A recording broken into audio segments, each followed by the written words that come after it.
Celtics, of course, at home. Celtics, of course, are still the favorites. Jaylen Brown taking things very aggressive early on. No significant changes in the lineup for either team. Gafford starts at the 5 for the Mavs. No Derek Lively yet. Drew Holiday gets a lay, bounces around and in. First bucket of the game goes to the Celtics. Drew Holiday puts up a bucket, just like I just said. Is it going to be Drew Holiday? If Drew has a game, can he steal Finals MVP Andre Iguodala style? Luka back the other way. Step back three on Jaylen Brown. In and out, and in and out again. Double in and out. Back the other way come the Celtics. Derek White over to Jaylen Brown. Luka commits an early foul. This is something we're going to have to pay attention to. Let me go ahead and make sure we got our box score up and that our box score is doing what it's supposed to do. Get that full box score experience. Let's see. Pull that up. All right, we'll get that lined up correctly. There we go. There's your box score for those who are watching along, which I implore y'all to. Just under a minute of action gone by. Jaylen Brown, top of the key three, doesn't get it. Luka back the other way. Luka gets stripped from behind. They were trailing him the whole way. He had 2-3 dudes in his vicinity. He coughs the rock up. Celtics back the other way. Cosplay Kobe with the post up and the spin. Tries to get the foul, does not get the foul. Ball goes out of bounds. Celtics retain possession.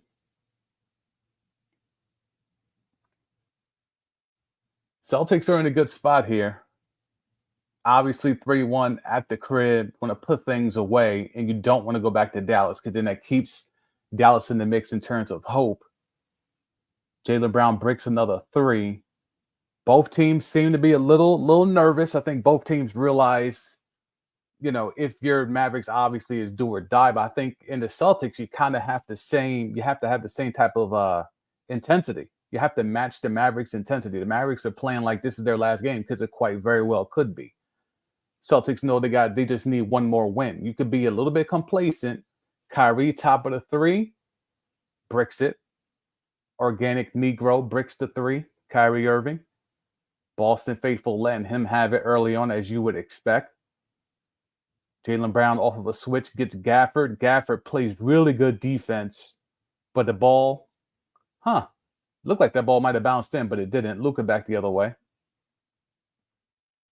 Pick and roll, two-man game with Gafford. He's got the switch. He's got Al Horford. Luka dancing on Al Horford. Step back three, bricks it. Don't want to see too many step back threes from Luka. I know he can make those, but again, do or die game. You want to see him attack the rim, maybe get some of the Celtics in foul trouble instead of him always battling out of foul trouble.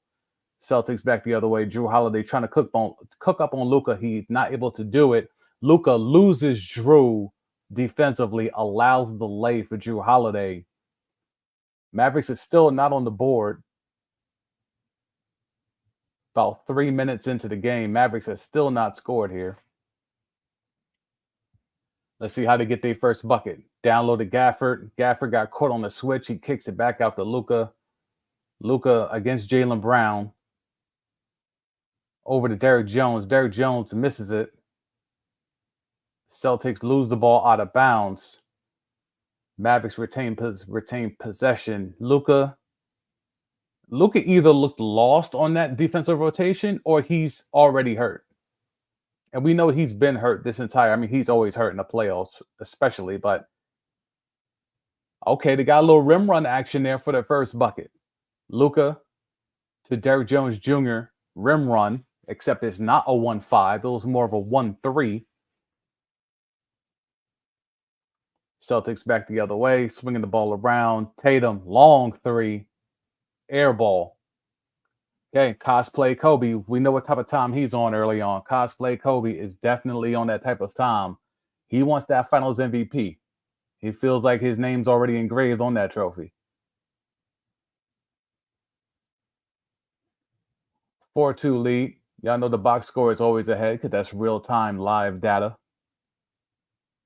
Kyrie all the way to the rim. He gets stripped. Celtics back the other way. 2-1 fast break. Drew Holiday, the layup. Could have called it and one, but they don't. 6-2 Celtics are up early. Drew Holiday, I believe, has 4 of the 6, if not all 6. Again, dark horse for the MVP if they win tonight. Luka, wild out of control the other way, crazy runner. He definitely thought he was going to get a call there. He did not. Tie up for the rebound. Who are they going to give the possession to? Kyrie waiting to the Wolves, and he had Tatum and Drew Holiday right there waiting for him. And Drew was able to come back all the way back the other way and get the lay. You can see, does Drew have all 6? Drew Holiday indeed does have all 6 points.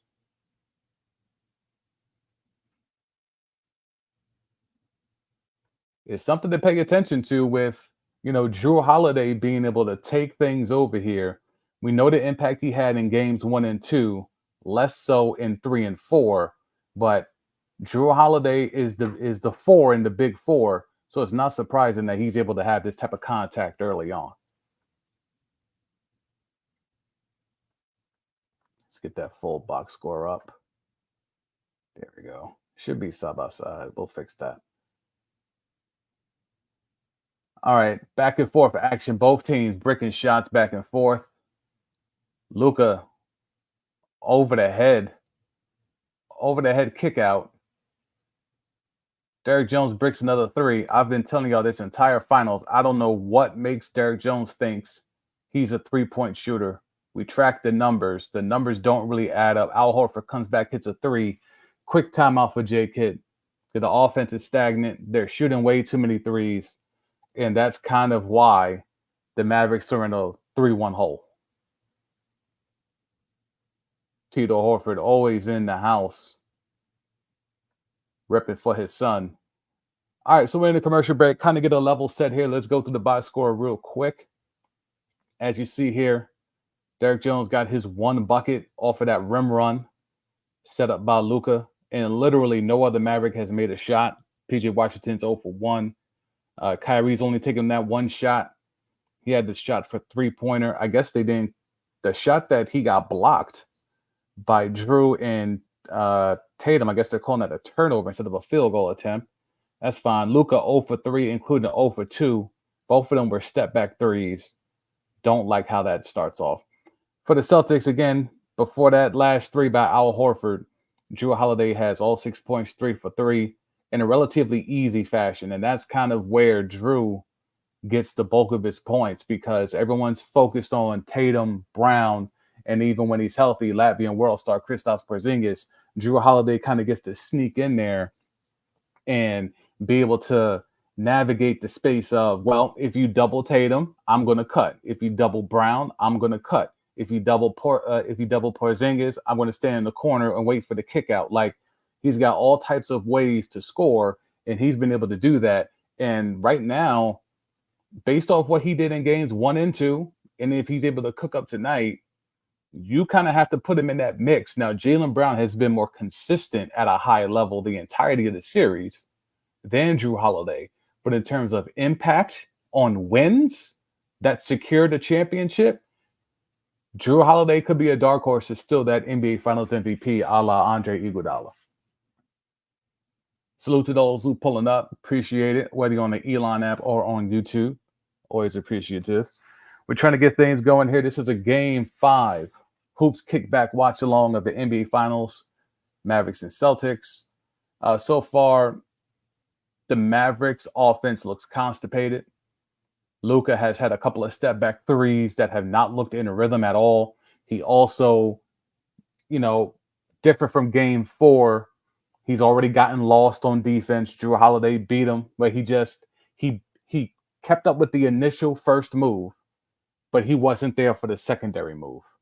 And that's just effort. That's just paying attention and not ball watching. You know what I'm saying? Like, I think that's been the thing with Luka. He either gets caught just being lazy and not doing anything, or he's caught ball watching. And on that play, he had enough footwork to keep up with Drew for the first move. But then once Drew made the second move, he was ball watching. Drew got by him for the lay. What adjustments can J. Kidd make here? I'm really not sure what adjustments J Kidd can make here because ultimately I'm not really if Kyrie is going to get doubled, they're going to have a lot of traffic getting to the rim. If Luka's going to be focused on step back threes, that's going to be an extremely difficult way for the other Mavericks to score. And that's been proven throughout this series is that the other Mavericks have had hard times to score. If Luka and Kyrie aren't setting them up, it's hard for these other dudes to score. It's hard for PJ Washington to score. It's hard for Derrick Jones Jr. to score. It's hard for Gafford and Lively to score. That's why I'm stunned if we don't see Dante Exum real soon. All right, we're back in action. Gafford to the bench. Lively now is the 5. And is that Exum? That is Exum. There it is. See? Great minds think alike sometimes. Dante Exum now in the game because he's a guy, and you saw it in game 4. And low-key, you've kind of seen it prior to that, where he's a guy that can make things happen. He can create. He's a point guard. He might be the only true point guard on this roster, low-key.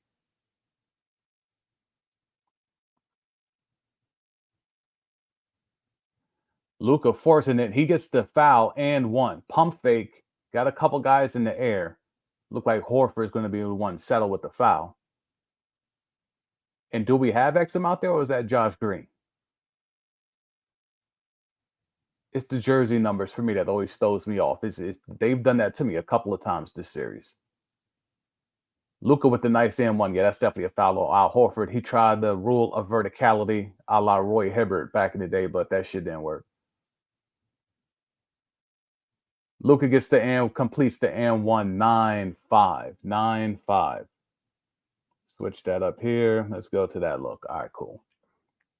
So, nice pocket pass. Did a little two-man game with Tatum and Drew. Little pocket pass. He kicks out to Horford. Horford swings it over Derek White. Derek White goes to the line and gets fouled. He'll go to the line for 2.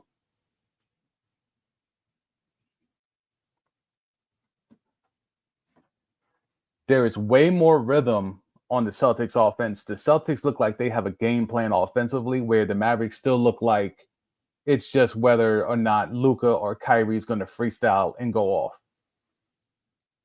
Do we have a Porzingis? Kristaps Porzingis returns to the floor after missing the last 3 games. Did not play in game 4, even though he was healthy. Missed the last 2 games, excuse me. Basically missed all the Dallas games. Missed the 2 Dallas games. He was allegedly supposed to be good enough to play in game 4, but because of the blowout, they didn't want to risk it. Now he's in for game 5. What can Porzingis do? Porzingis was a big factor in game 1. Had a good game in game 2. Then he got hurt and he missed games 3 and 4. But he's back on the floor tonight. Let's see if he cooks up. If you're the Mavs, you want to test his lateral movement. How good can he move east and west? Kyrie off a pick and roll, wide open 3, Brick City. Jaylen Brown back the other way. He goes right at Josh Green. Lefty, short jumper off the glass and in. Celtics are up 13-5. A little over halfway through the first quarter. Luka back the other way. They're trapping him. He needs to swing that ball if they're going to trap him. Porzingis is coming. He's got Drew in the paint. Josh Green knocks down a 3. The role players are going to have to do work with the opportunities they're going to be given. They're going to have to do work. Celtics back the other way. 2-man game. Derek White and Drew. Drew's got Josh Green. Is it Hunt Josh Green season? Oh, Drew missed the bunny. Drew spun off on Josh Green, and he had the lay, but he bricked the lay. Luka with Drew on him. They're going to switch. Nope, they don't do the screen. Up, here comes the screen. They do switch. Another 3 for Josh Green. Back-to-back 3s. Josh Green, pick and roll game with Luka. They're going to hunt Porzingis. This is part of testing his mobility. Can he move around? Celtics back the other way. Tatum gets to switch. He's got Lively on him. He goes right at him, attacks the rim. They call a foul. They're going to give him the and 1. He went strong to the rim. PJ Washington got all ball. I don't know where the foul is there. Probably too early to challenge, but I don't know where the foul is there. Yeah, that's a jump ball. Okay, they didn't call a foul. They called a jump ball. That makes sense because PJ Washington got all ball there. Loose ball out to Derek White. Derek White bangs in a three. 16-11. Celtics are up. Under 5 minutes to go in the first quarter. Luka back the other way. Screen and roll. They are hunting Porzingis. Whoever's on Porzingis set the screen for Luka. This time it's PJ Washington. PJ Washington for three. Too strong. Off the back iron. Jaylen Brown with the board comes back the other way. Full steam. Right at Josh Green. Out to Tatum. Head fake. Porzingis, his first shot. Too strong. Is that Pritchard or Hauser saved the ball? That was Hauser. Hauser saves the ball. Out to Cosplay Kobe. Cosplay Kobe turnaround. In and out. Porzingis battle on the boards. Doesn't get it. Luka back the other way. Again, still 16-11. Up fake. PJ Washington. Who's that? Kyrie? Kyrie tried to get a rim run for Lively. Lively was not ready. Luka spins off of Tatum. Hezzy drops it off. Somebody's got to take a shot. They finally get a rim run. Kyrie to Lively. That time Lively was ready. Lively was not ready the last time. Okay. Timeout Boston. 16-13. You have to like what you see. They're getting the bigs involved. They're looking to get, and it's not the traditional way like how they killed the Timberwolves in the Western Conference Finals. They're having to do things to readjust to get the bigs involved to rim run. We talked about it in game 4, where the high screen and roll, the Celtics were not switching until you did the screen a second or even a third time. Then they were forced to switch. Then that's when you would throw the ball over the top to the diving big. So they're finding ways to get the bigs involved. That's a huge part of their offense. If they're stopping the traditional rim run, which they have, they've made it null and void. What's the remix to that? What's the adjustment to that? What's the counter to that? That's what they have been able to do successfully in game 4 and so far now in game 5. Have to like that. Have to like what you're seeing here. All right, let's go ahead and knock down. So far for the Celtics, Drew Holiday still leads the way with 6. Derek White with 5. Jaylen Brown still with the one make. He's got 2 points. Horford still got that one shot with that 1-3. Nothing for Tatum so far. 0 for 4. Cosplay Kobe, 0 for 4. He's got 4 boards and 3 assists, though. So a lot of his fans will try to tout that as a reason why he should get Finals MVP, because he's doing the other things instead of just going out and just being the dominant scorer. We watch ball. We've been watching these games. We're not falling for that over here. With the Mavericks, like we've been talking about, the rim run has been a thing. You got Gafford out there. He's going to check back in for Lively, but Lively was able to get out there and get that one rim run. Josh Green knocked down the 2 threes off of screen and roll. So they doubled Luka, or they trapped Luka, or they got the switch off of Luka on the pick and roll. And when they tried to trap Luka, kick it out to Josh Green. Josh Green, ready and willing to shoot.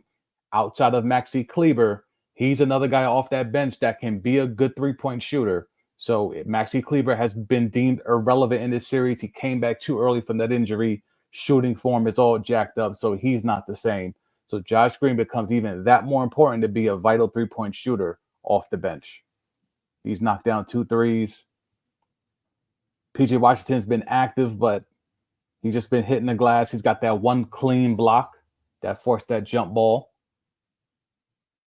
If you're the Mavericks, you have to feel you're in a good spot, even though the offense still looks a little stagnant, looks a little, I won't say constipated like it did really early in the quarter, but there's some rhythm now, but I'm certainly not, it's not a flow. They do not have a flow yet.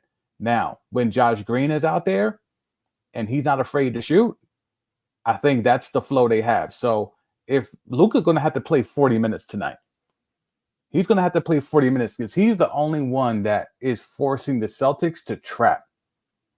They're not even trapping Kyrie. They're trailing Kyrie, but they're not trapping Kyrie. Luka's the one that's forcing them to trap.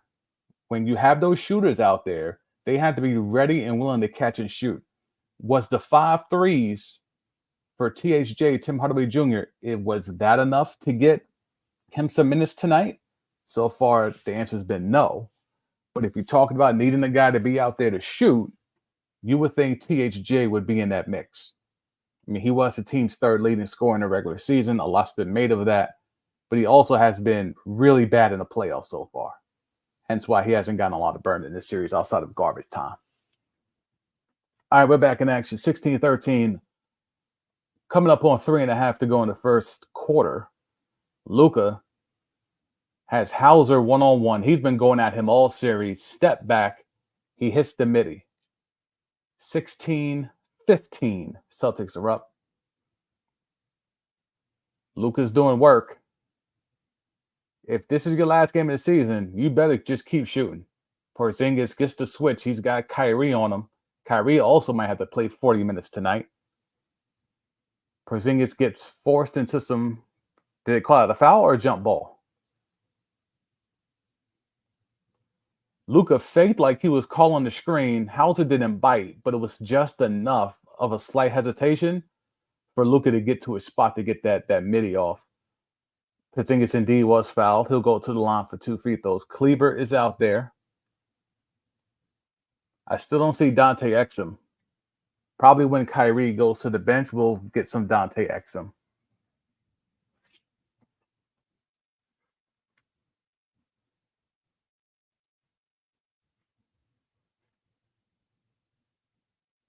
Porzingis knocks down both. 17-15, coming up on 3 minutes, under 3 minutes to play in the first quarter.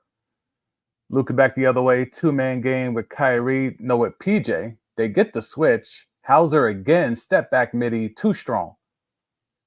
It's Hunt Porzingis and Hunt Hauser season for Luka. When those two are out there, he's hunting both of them. Screen and roll game, Derek White right by Kleber, but he bricks the short bunny, the short little jump hook. Luka back the other way, screen and roll with Lively. They call the offensive foul on Lively. Lively has had some really rough moments in this series, specifically on the road. He played well in games 3 and 4. Maybe that speaks to him being a role player and a rookie at that. Although that screen on a second and third look, that screen looked okay to me. That might have been an embellishment from Derek White. That move to get the foul call.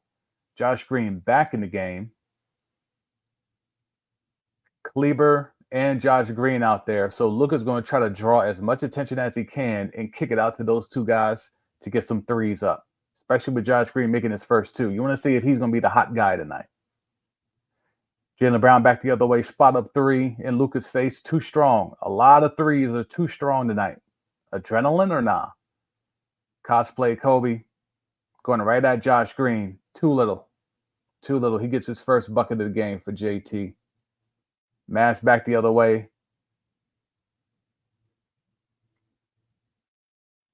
I believe that is Dante Exum out there now. Now we got some Dante Exum.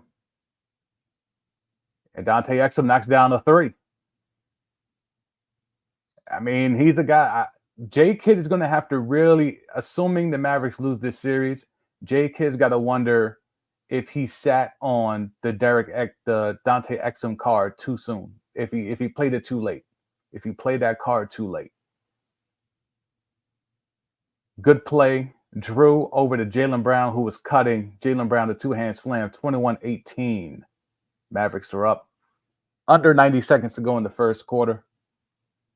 Luka up top to Kleber to Exum. Exum with a little shimmy. He had Drew dancing. Back out to Kleber. Kleber's off. Kleber's been off this whole series. He's still hurt. He had to change his motion to shoot the ball. Hauser back the other way, knocks in a three. Celtics are getting in rhythm with the three ball. Luka's got to do something. Luka with the turnover. Alley. Tatum to Brown. Tatum's got to have at least 4 or 5 assists in this first quarter. This is a run here. The Celtics on a 7-0 run. Oh, my God.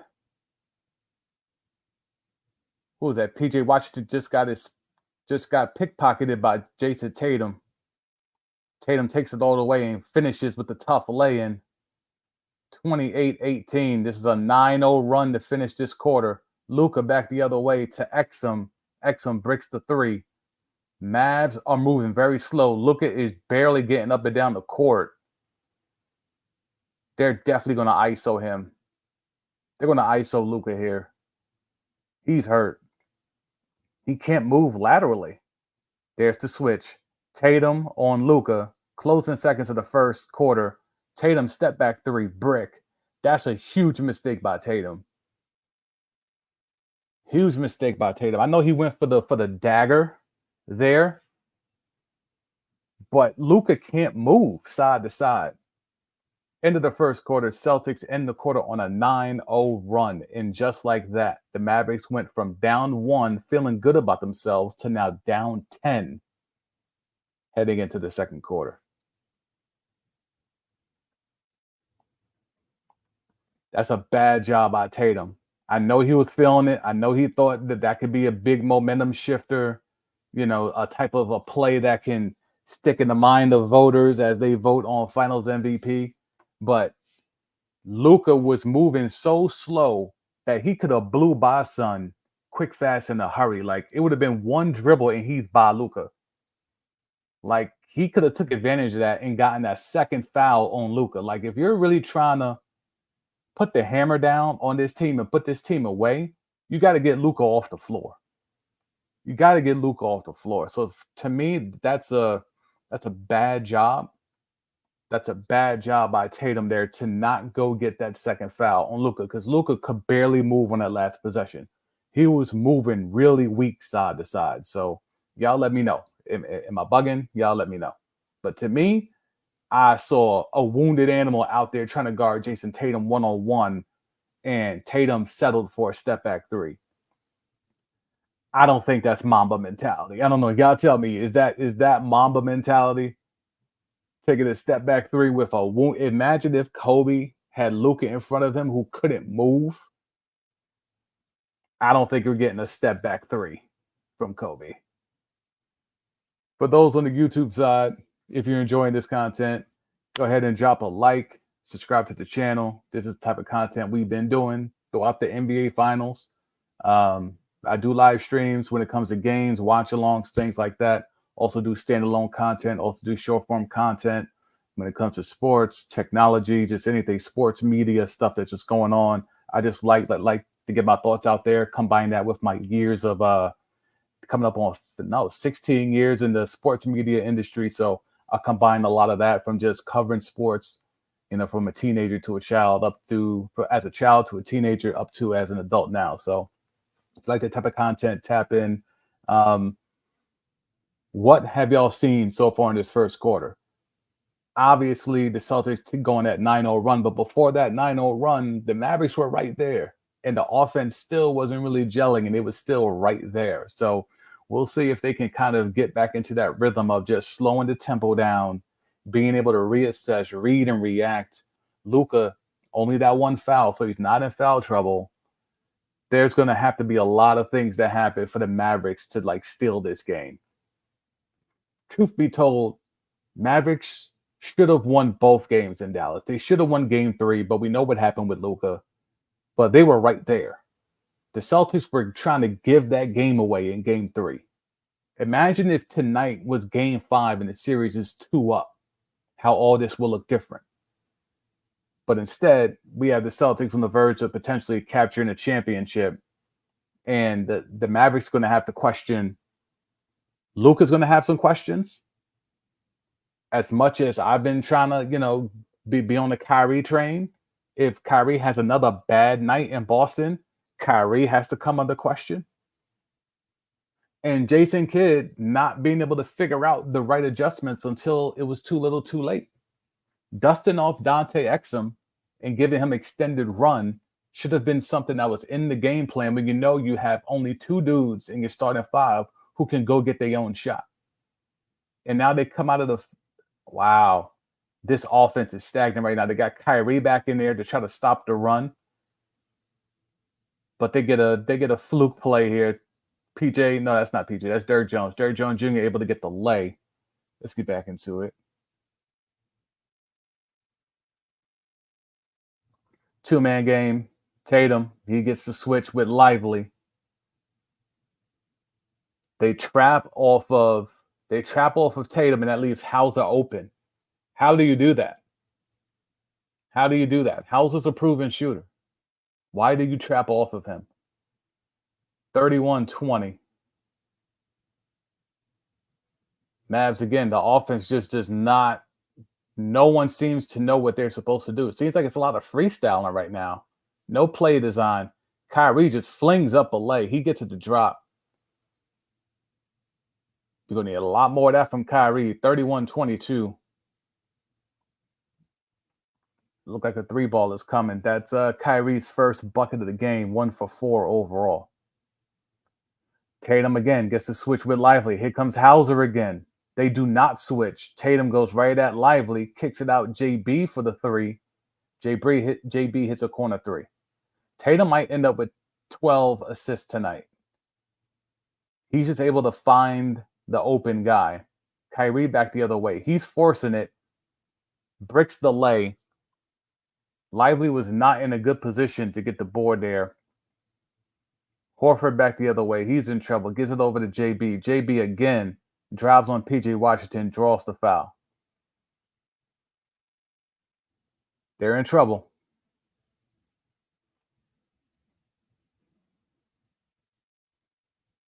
Mavericks are in trouble. They don't have any answers. How many assists is that for Tatum? Let's see.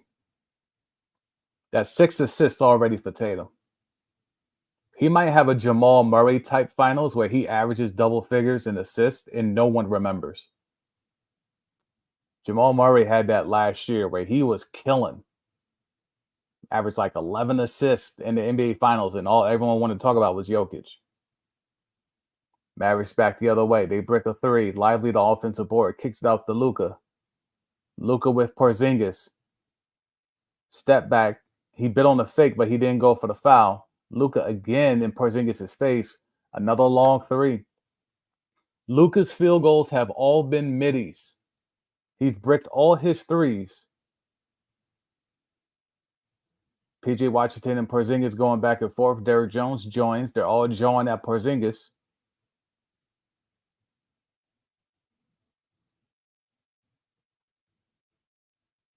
PJ Washington, dumb foul there. I know he was frustrated. Can't do that. You're a starter. Y'all have no size depth at that position. All y'all have is Kleber. Is that his second foul?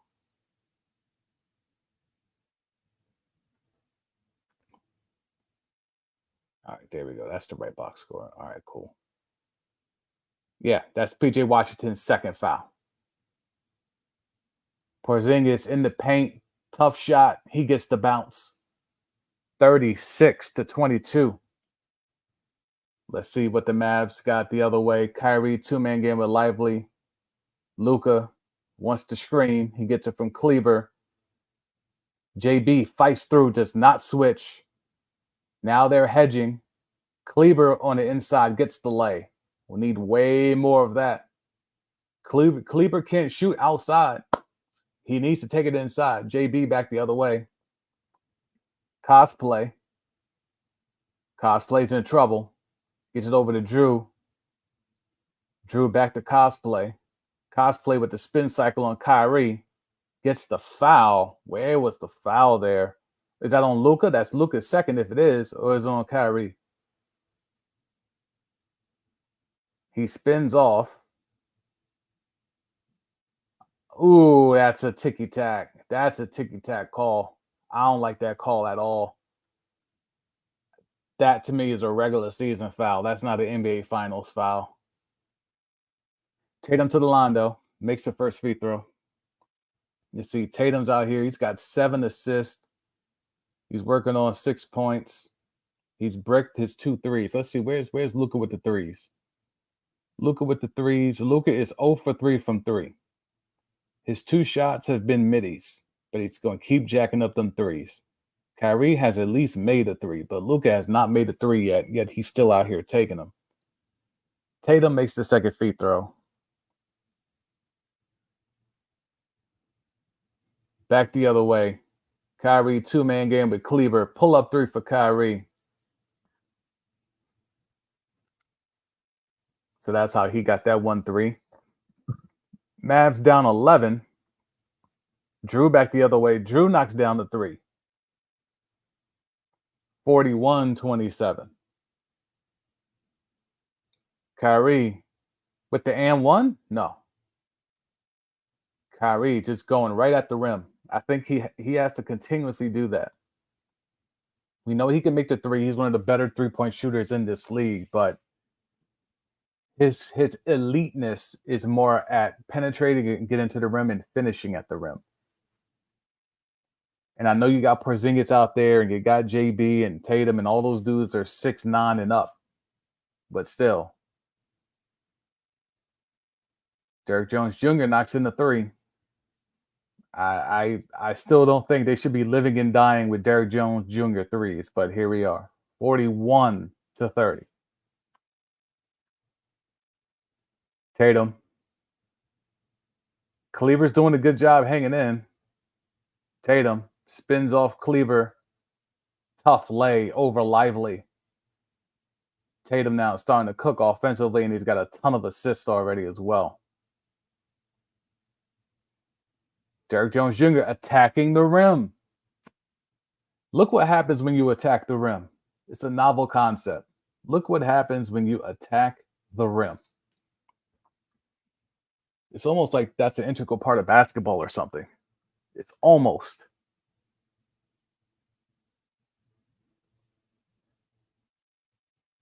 Salute to those pulling up Elon app and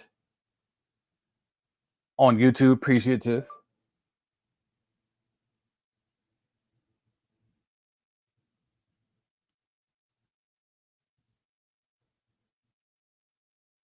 Checking in to see what we got. We got some text coming through. Folks got some questions via text, so let's see if we could tap in with the folk. Being asked if Kyrie has a bad game tonight, what does that mean for his legacy? Not much of anything, to be quite honest. I don't think this is a legacy-defining series for Kyrie. Maybe if you want to get into the whole Kyrie Boston thing, a lot's been made about that, but I'm not too concerned. At least for me, I'm not too concerned with Kyrie's legacy. I firmly am entrenched in where he stands to me. I mean, I got a video on YouTube saying I think he's the greatest second option of all time. I stand on that. So for me, it doesn't change his legacy at all. Tatum's starting to go off. Drives right by Lively, got that switch, and he gets the and one at the rim as Kleber tried to come over, and he got ball actually. Kleber got ball, but Lively with a lot of contact. Mavs are on blowout watch. Mavs are on blowout watch. Be careful here if you're the Mavs. Appreciate that question. If you have any questions, if you want to drop them in the chat, go ahead and do that.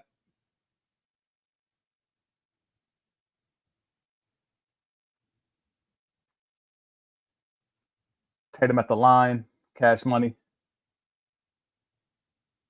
So what you're seeing here is Tatum has decided, maybe it's not Mamba mentality, but maybe it's Tatum mentality where I'm going to be a playmaker and then pick my spots to be aggressive. Luka back the other way. I mean, Luka's more Mamba mentality than Tatum, to keep it a buck with you. But that's another debate for another day. Are we going to hit a commercial break? Yep, we're going to hit a commercial break. Okay, 46-31. Under 7 minutes to go in the first half. Let's look at Tatum now. 11 points, 7 assists, 4 boards. Still hasn't made a three, but he's 4 of 9, 4 of 7 everywhere else. Did we get a shot chart here? Let's see. Nope. Wait, where's the shot chart? I got to go to my other site for this shot chart. All right, we'll do the shot chart at halftime, and I can pull that up. But let's check team stats. So right now, let me make sure y'all can see that. Yep, let me zoom in a little bit so y'all can see that. Just remind me to zoom back out once we get back into the box. So right now, you got the Celtics are shooting 53% from the floor compared to 43 for the Mavs. 3-point land, actually, the Mavericks are out shooting. They've taken more threes than the Celtics, which is hard to do because the Celtics, again, you've been hearing me say this stat every stream of this finals, but the Celtics have attempted more threes than they have made twos in the regular season. So they like to jack up the three. But right now they're 6 of 14, which is 43%. And the Mavericks are 5 of 16, which is 31%. Luka has not made a three yet. Celtics are getting into the line way more. Celtics are out rebounding the Mavericks, which has been something that was reversed over the last two games. So games 3 and 4, the Mavs actually won the rebounding advantage. Games 1 and 2, more so, especially in game 1, the Celtics destroyed the Mavericks on the glass. See the assist numbers here. Celtics are leading in assists 11-7. So what's that? How many? They got 17 field goals, and they had 11 assists on that. So that's a really good ratio. For a team that doesn't have a traditional point guard, that's a very good ratio. And you see the turnovers here, not one turnover for the Celtics compared to 4 for the Mavericks. And the Mavericks have given up 6 points off those 4 turnovers, points in the paint. Huge for the Celtics, 22-12. And they're sitting on the largest lead of the game, which is 15 points. So 46-31. Mavs are on blowout watch. There's no doubt about that. Mavs are on blowout watch.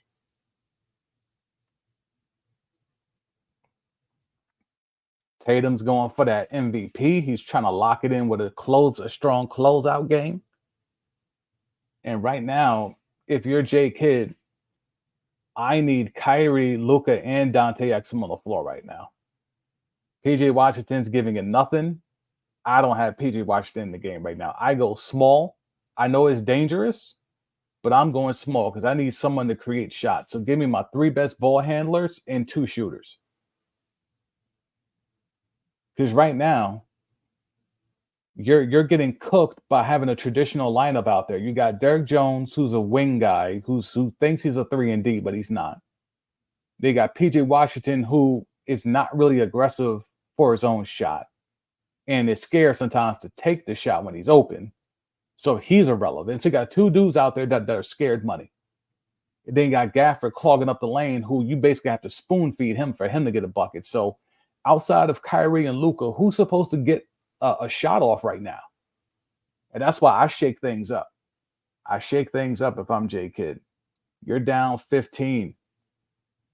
You going home tonight if this don't work. You going home tonight. I'm not going home with PJ Washington and Derek Jones killing me. I'm not doing it. But I'm not Jay Kidd. Drew Holiday back the other way. He bricks the lay, bricks the second lay. Luka back the other way. Luka's got to do something. See, because again, look at the offense. Offense is screen and roll and hope they switch. Here comes the screen and roll. They switch. He's got Hauser. He goes right by Hauser over to Kyrie. Kyrie bricks the 3. Another brick 3 for Kyrie. Gafford can't control the board. It's off of Hauser. Mavericks retain possession. If Kyrie's not going to make that 3, he's got to go to the rim. I know he's made 1 3 earlier, but his best weapon is how he can be efficient attacking the rim with the layup package. Side out for the Mavs. Rim run. Okay, see, they got to spoon feed those dudes. PJ Washington spoon feeds Daniel Gafford to get him on the board. Now, that could be something that they could get the bigs rim running off of each other instead of it being Luka or Kyrie. That could be something to look for, but shit, you're down 15 busting that out. Where was that earlier in the series? Someone with the mind of Jay Kidd, who is an elite top 3 point guard of all time, they just now figured out, let's try to get the bigs to rim run off of each other. Kyrie all the way drops it off to Gafford with the dunk. You got to spoon feed Gafford. It's the only way to get him to score is by doing it like that, where Kyrie has to go 75 feet and then dump it off to Gafford for the dunk. Drew ISO on Gafford off of a switch.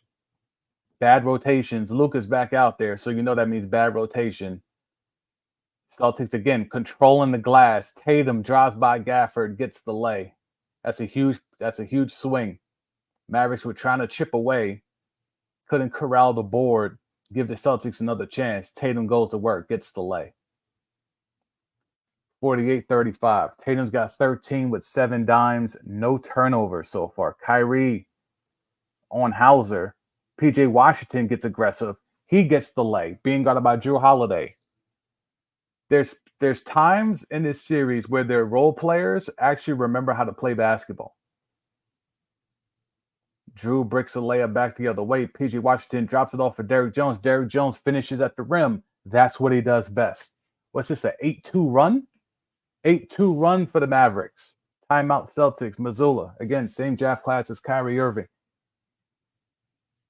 Under 5 minutes to go in the first half, Mavericks have cut it to single digits. 9-point lead. It was 15 not that long ago. Quick 8-2 run. Gets it down to 9. Derrick Jones Jr., PJ Washington, giving us something. Kyrie forcing the issue, not settling for a 3. Forcing the issue, drawing the defense, drop it off to Gafford. It doesn't have to be difficult. The offense does not have to be difficult. Basketball at times, not all the time, at times can be very simple. Nothing that the Celtics are doing is that complicated defensively. They're trapping the ball handlers or forcing the ball handlers. They're hedging on the screens. They're making it difficult to switch. They're fighting over screens. It's just very hard-nosed, aggressive basketball. There's ways to combat that by matching that aggressiveness. It's not that difficult. I promise you. I've watched too much basketball in my life. It is not that difficult to combat that if you've got the dudes that know what to do. And seemingly, the Mavericks have known what to do throughout the whole Western Conference Finals, but have gone to the finals and have forgotten what to do, except for little pockets in every single game. We'll see how that goes, though. We'll see how that goes. I think the more, if this is your last game, why not be aggressive? If this is going to be your last game, why not be aggressive? If you're PJ Washington, why are you pump faking on any shot? If you're Derrick Jones Jr., why are you taking corner threes if this is your last game of the season potentially? Derrick Jones Jr. is known for defense and dunking. He is not known for corner threes. He is not known for taking the open 3 catch and shoot. That's not him. But unfortunately for the Mavs, it's been him in this series, and I can't figure out why.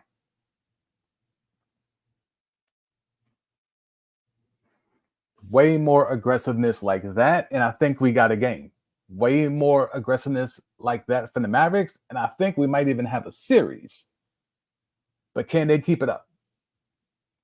That's going to decide everything. Can they keep it up? Because at the end of it, you know Luka's going to want his shots. At the end of it, you know Kyrie's going to want to show out against Boston. You know all those things, right? So if that's going to be the case, can PJ Washington do the rim running thing with Gafford and then Lively when Lively's in there? Can that be a thing? Can Kleber take advantage when he's being guarded by Drew Holiday? We know he's supposed to be a catch and shoot corner 3 guy or just a straight up shooter, hard stop. But we've seen it throughout this entire series. The shot's not falling.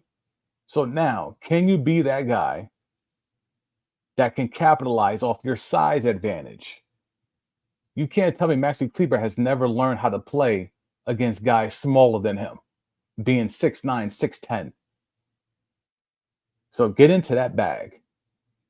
If they're going to continuously switch and play off of Luka when you set the screen, then you got to be ready to catch and dive to that rim and finish at the rim.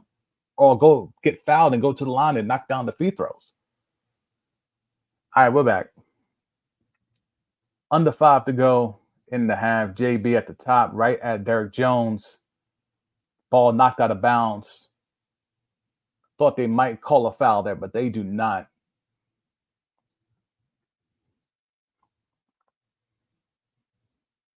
Porzingis took a spill earlier. Looked like he might have went to the locker room for a look. Derek White, corner 3, bricks it. Again, Hauser tips the ball out to Drew. Drew back to Hauser. Hauser misses the 3. But that doesn't refute the point that the Celtics are controlling the glass by a large margin. Luka, screen and roll with Gafford. Throws it up to Gafford. Gafford loses control, gets the ball knocked out of his hands. Hauser's been very active with the hands. Got to give him credit. Hauser's been extremely active. Great minutes from Hauser, with Porzingis seemingly fighting through it, being limited. So Hauser's giving it something. PJ Washington, up fake, aggressive, gets to the rim, no foul. Or they call it travel? Ooh, they call it travel. Call it travel. Let's see. Did he move the pivot? 1, 2. Oh, yeah, that little hop step.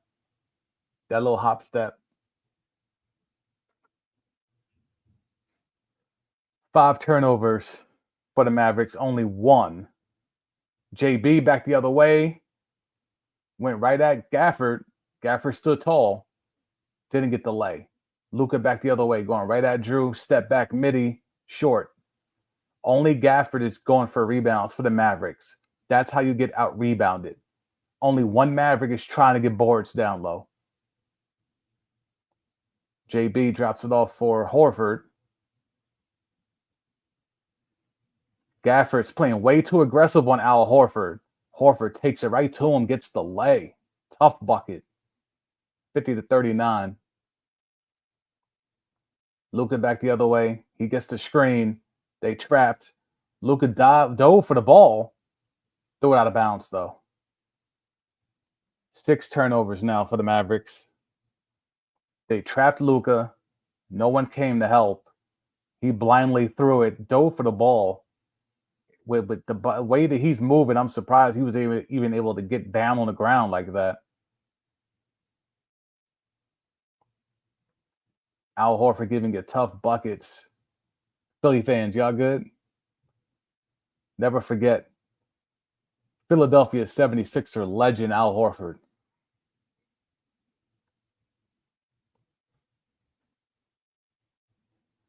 We're going to get a timeout here. 50-39, 3:11 to go in the first half.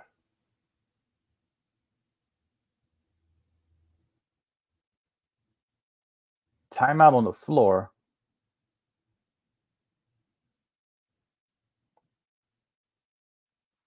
So things have become a little bit of helter-skelter as we've been watching along here.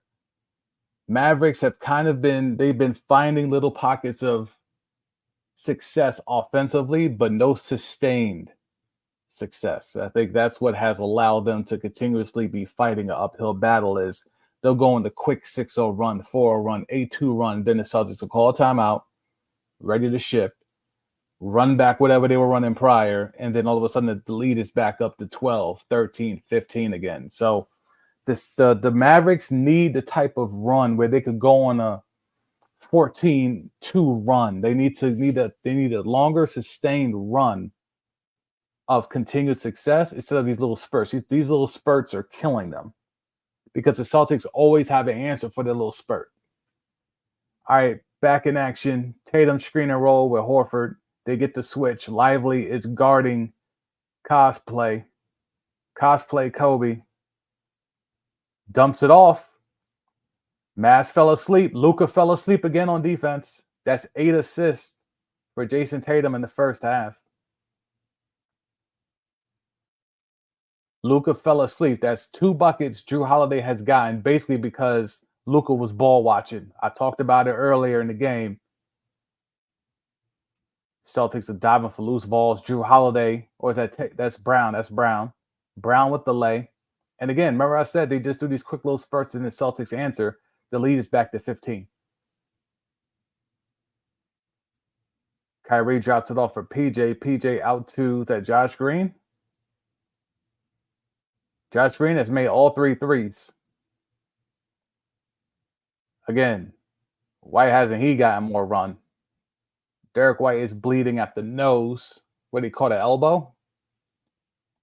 Blood's coming out pretty good. He dove for a loose ball. Oh, yeah. He lively landed on top of him, and his head went right into the parquet floor. Yeah, he's pretty busted up.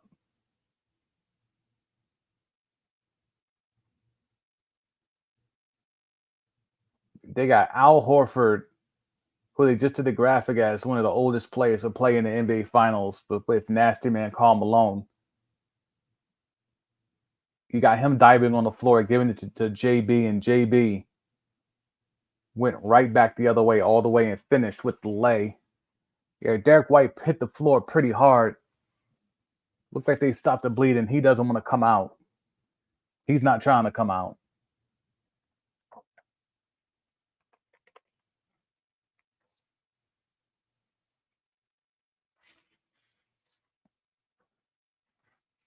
He looks pretty woozy.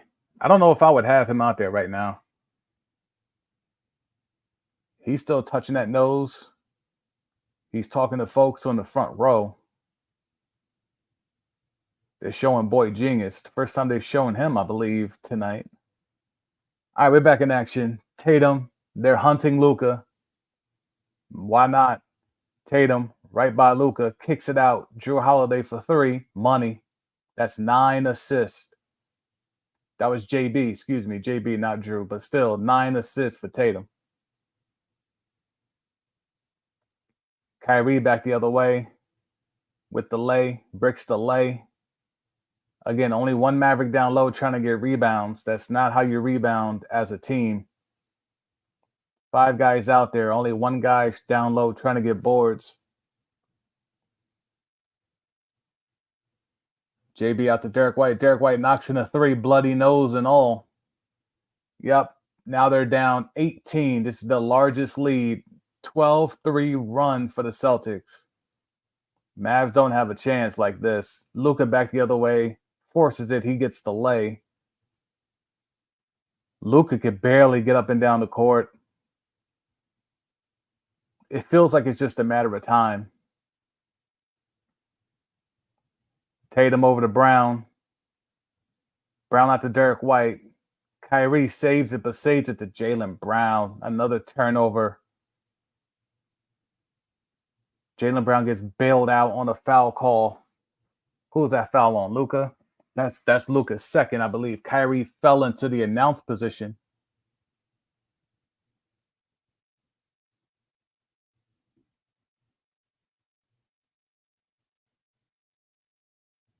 Kyrie threw the ball blindly back in bounds, then flew about 5 feet over the announce table. Can't question his effort. He's not the Maverick star that's shown a lack of effort.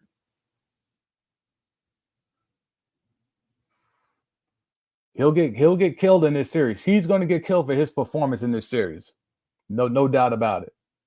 No matter what you think of him, he's going to get roasted in this series because of, 1, the outcome, what seems to be the outcome of this series, and 2, the fact that he's only had 1 quintessential Kyrie game, and none of them were in Boston.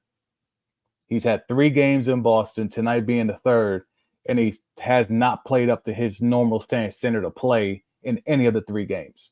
He's going to get roasted.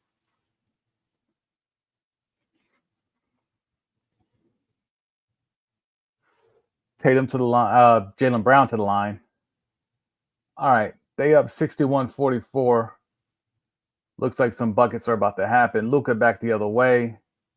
Quick 2 for 1. PJ Washington bricks a 3. Drew the board, gets off to Tatum. Can Tatum finish with 10 dimes in the first half? Screen and roll with Horford. They don't switch. Another screen. Now they do switch. Hunt Luka season.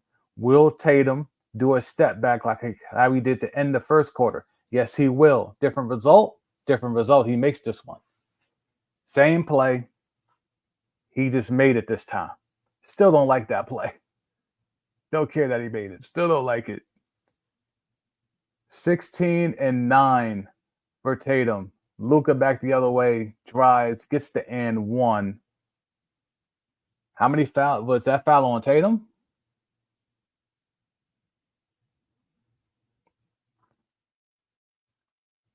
That foul was not on Tatum. He still only got the one foul. Jaylen Brown's got 2 fouls, but you're not worried there.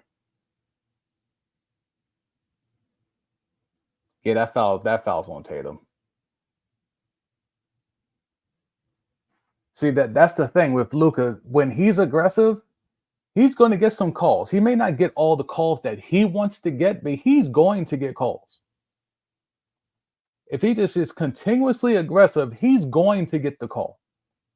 But because he's not, and he does so many step backs and side step threes and all of that, it really just fucks shit up because he should be getting to the line. Tatum should have some fouls. Oh, dagger 3. Peyton Pritchard, another long ass 3. Ain't that his second one of this series? Another half court 3 going in the half for Peyton Pritchard. 67-46. 21-point lead for the Celtics. That's why he's on the floor. That's why you put him out there. This one's from half court. It felt like the other one he hit in this series was like damn near 3/4 court. Put him out there for one thing. You ain't putting him out there for good minutes in this series. You're putting him out there to do that. And of course, the Boston faithful likes that. All right, so we've hit halftime. 67-46. Is it a wrap? It certainly feels like it. If we want to look at the Mavericks stats real quick. Let's see. Let me switch here. You get a bigger screen or... Okay, yeah. We get a bigger screen here. So if you look at the Mavericks stats, Derrick Jones Jr. leads the Mavericks with 10 points. That's not a statement I think any of us thought we would be making at halftime. Derrick Jones Jr. leads the way for the Mavericks with 10 points. Luka is 4 of 10 from the floor overall. 0 for 3 from 3. 6 boards, 4 dimes, a couple of fouls. Kyrie, 2 of 8, including 1 for 4 from 3. So he's 1 for 4 from 2, and he's 1 for 4 from 3. 5 assists, though. Shoot him some bail there. Gafford, the 4 points, but those 4 points were spoon-fed to him. 3 boards. PJ Washington, only 1 bucket. 3 boards, 3 assists. He had 1 rim run to Gafford. I thought maybe that could have unlocked something, but I didn't see them go back to that since then. Kleber got that 1 layup off of a Luka dime. Lively with a bucket. Josh Green had 3 threes. Why he only played 10 minutes, I have no idea. Dante Exum hit a 3. He only played 5 minutes. Why? I have no idea. I know you want to have PJ Washington and Derrick Jones out there. And at least you can say at least Derrick Jones is your leading scorer. But why PJ Washington is out there and Josh Green and Dante Exum is not, I have no idea. I cannot get inside the mind of Jake Kidd. I cannot vouch nor co-sign moving like that. I just can't. There's no way for me to even understand what that's about at all.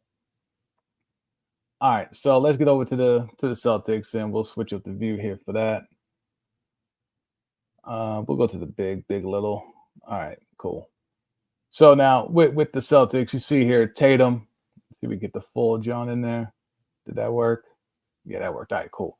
Tatum was 16, 6 of 11 from the floor. He's got 9 dimes. So 16 and 9. He's got a couple of boards. He's got 4 boards. He's been efficient. You know, if you take away the threes, he's 1 for 3 from 3. Take that away. He's 5 of 8. So super efficient. Al Horford's chipped in, had that tough lay on Gafford, hit an opening three in the first quarter. Drew Holiday, 11 and 6, 5 of 9. Again, he's caught Luka sleeping multiple times in that first half where Luka wouldn't bite or Luka would be attentive for the first run.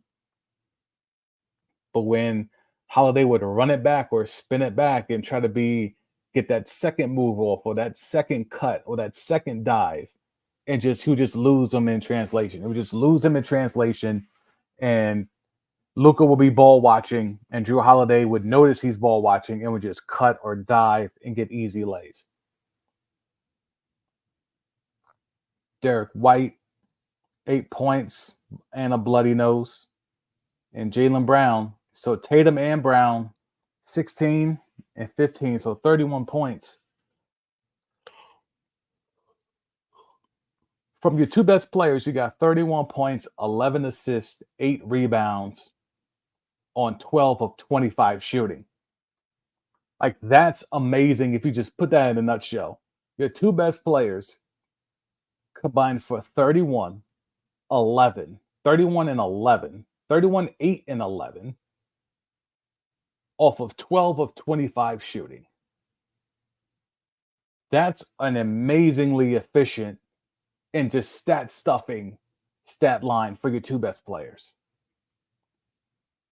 Hauser, I think, was low key, really, really strong. Gave you a couple of threes, hit the glass, just was active. Porzingis is giving you what he can. He's been active, but only in 9 minutes.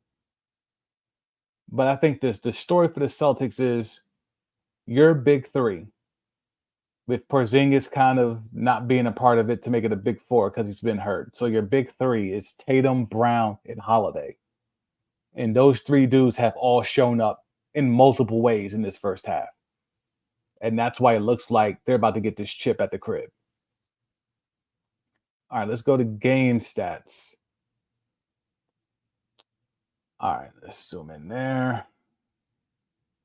I'll get that off the screen. There we go. Come down. Okay. All right, maybe right there.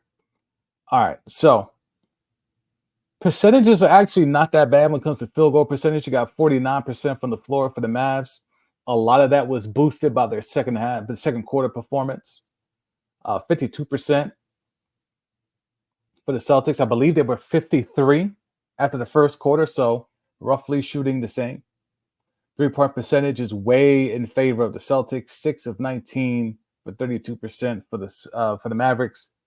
10 of 21, a shade under 50% for the Celtics.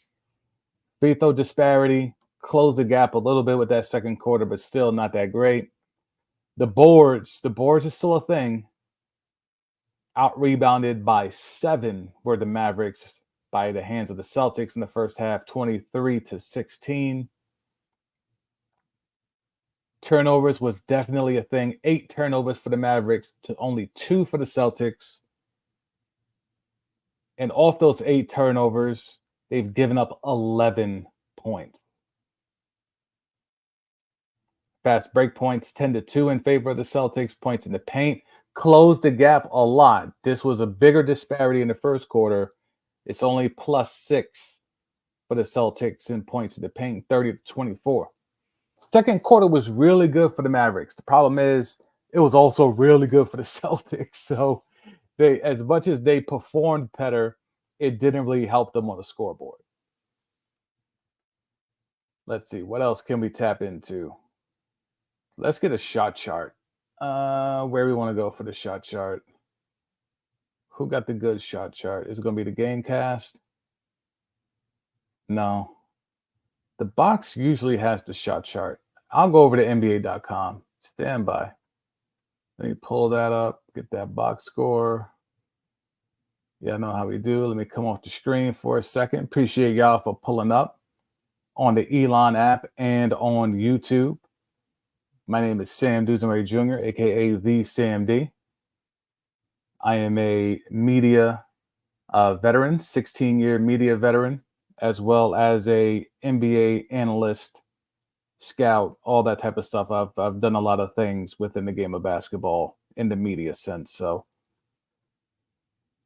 let's see. Let's get NBA.com up so we can get this shot chart up. There we go. Now, that's exactly what I'm looking for. Shot chart. There it is. Now we're going to get good. Okay. Game charts.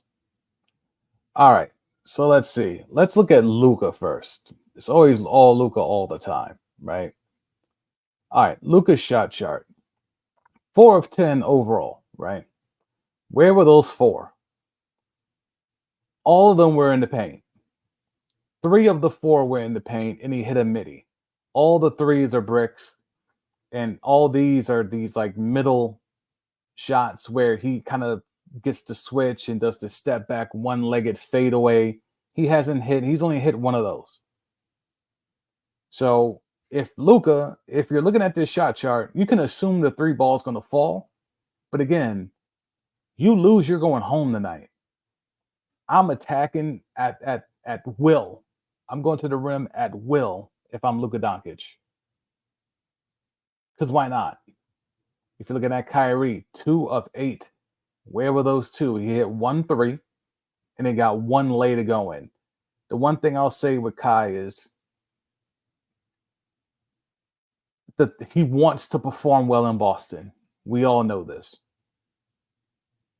But at some point, either you got to get into that facilitating back, which he's done because he's got 5 dimes, or again, like Luka, attack the rim at will. There is no tomorrow if you lose tonight. Let's go down to, let me see, who else we want to take a quick look at? PJ Washington, just to show how inept. PJ Washington. Look at these threes he's taken. Why is PJ Washington taking threes? Now, you're going to say, well, he can make a 3. Yes. Do you want him to try to take 3 threes in a do or die game? No. Let's see. Derek Jones. All his shots are at the rim except for that 1 3. He missed a corner 3. He missed a right side 3. All his shots that he made were at the rim. All right, let's get down to the Celtics. But let me see just real quick. As a team, as you see, a lot of 3 balls. A lot of 3 balls for the Mavericks. You see a lot of red X's. That means miss. Red, bad, green, good. If you've never seen a shot before. Red, bad, green, good. All right. So a lot of shots at the rim, a lot of layups at the rim. But again, so many damn threes. And so many of those threes were missed. I'm willing to live with the missed middies. But it's these brick city threes. And who's taking them? Like the PJ Washington threes should not even be a thing. But here we are. For now, for the Celtics. Overall, if we're just looking at the chart, a lot of activity at the rim. Look at all these bunnies at the rim. And they even missed some bunnies at the rim. So they're getting to the rim at will. A team that has Lively and Gafford in Dallas, they've been able to attack the rim at will. And they've bricked a lot of threes here. Is that picture here? Yeah, that picture 3 is there. Okay, cool. But you see the threes here. And these look to be a lot of Tatum and Jaylen Brown threes right here. Where they're missing those, what's that, 1, 2, 3, 4, 5 threes right here. But speaking of which, let's get into Jaylen Brown. Jaylen Brown has not had the most efficient 6 of 14, but look where the bulk of that 14 is. In the paint. In the paint. Yes, he's taken some threes, and he's made a couple. He's also, he's 2 for 6 from 3. But you like to see the consistency. The consistency. There's the balance thereof. I'm going to attack the rim when I can, but I'm also not going to forget the 3.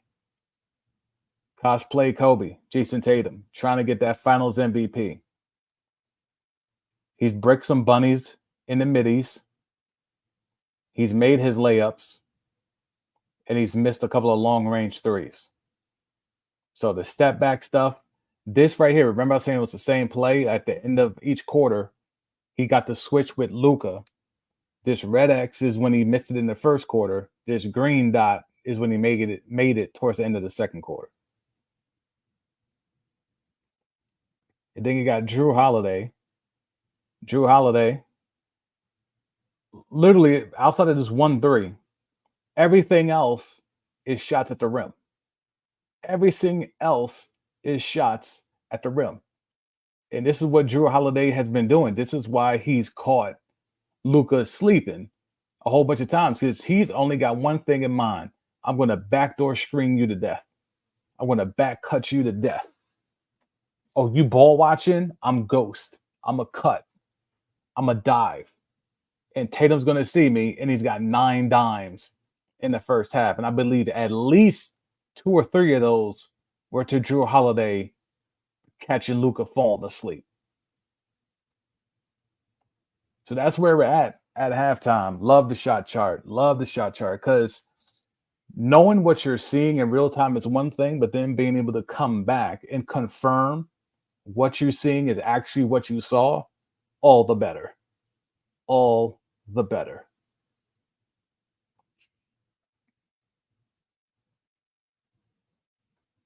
So this third quarter, obviously, if you're the Mavericks, you want to get out to a quick start. You want to chip away at this lead. You want to try to force the action. The problem is every time they do that, the Celtics find a way to bounce back. Like, the Celtics find a way to stop the Mavs run and then go on a run of their own. And I don't see a formula outside of foul trouble, like the Mavericks creating foul trouble for the Celtics. I don't see anything outside of that getting the Mavericks back in this game. I just don't. But let me know what y'all think, whether you're on the Elon app or whether you're on YouTube. Let me know. Maybe I'm tripping. Maybe I'm bugging. Maybe you think the Mavericks can get back in this game quick, fast, in a hurry. Maybe I'm the one tripping. I don't think I am, though. And I think y'all agree with me. That's why y'all not fighting me too tough on it. Because to actually think the Mavericks are going to get back in this game, you're going to have to get a lot of contributions extremely quickly from not just Luka and Kyrie, because you're expecting those points, but it's going to have to be the others. Derek Jones is going to have to keep scoring. PJ Washington is going to have to find a way to score. If J Kidd has the balls, he's going to put Exum or Green out there, or maybe both of them out there, and see if he could catch lightning in a bottle with his role players. Sometimes your role players have to win you a game. You can't just expect Kyrie and Luka to win every single game for you. Shit, they didn't win game 4 for you. The team collectively won game 4. All right, we get it back into third quarter action. You can go ahead and come off this, stop sharing that screen, jump back to the other screen, and then we shall be ready to see where this third quarter takes us. All right, boom, back at it.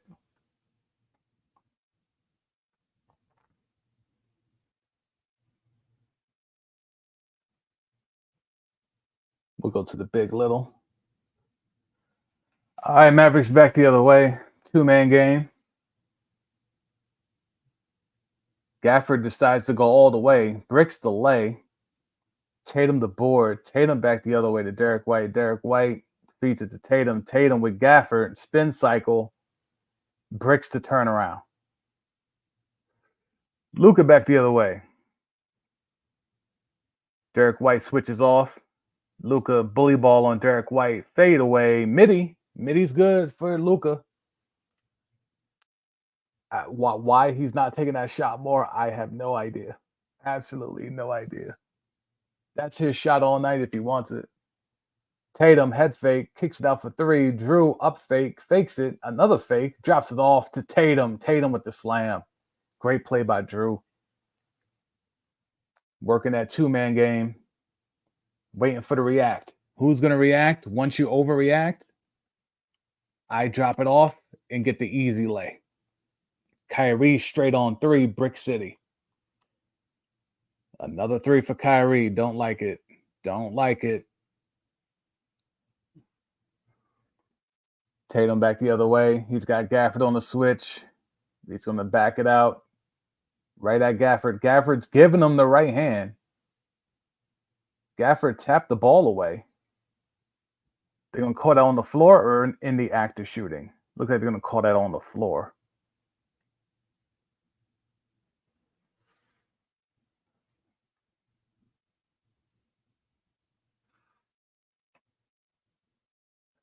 Yep, that was on the floor. Celtics inbound. Drew, two-man game with Horford. They get a switch. Drew going right at Gafford to get another screen. No switch. Derek White right in Luka's eye. 3-ball. 72-48. I mean, the blowout's already on, but can they chip away? Can they go on a run? Kyrie with Tatum. He backs it out. He wants Tatum. No one's trying to help Kyrie. Finally, Gafford creates a space for himself with Drew guarding him. He gets the foul.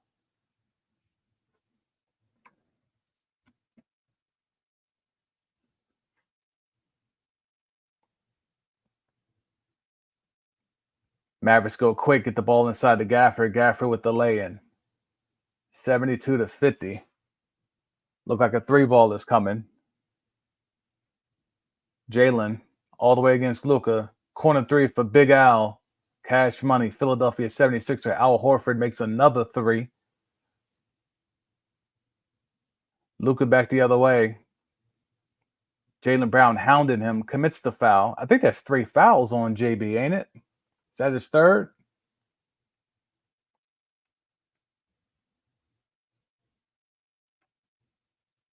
They're saying that's only his second. I feel like he had 2 fouls at half. Did they call that on Al Horford? They didn't call that Al Horford. They had to call that on JB. That's really only his second? Kyrie all the way, falls to the floor, forces the action, like we've been asking him to do. He gets the foul call. Kyrie to the line. A place he really has not been a lot this entire series.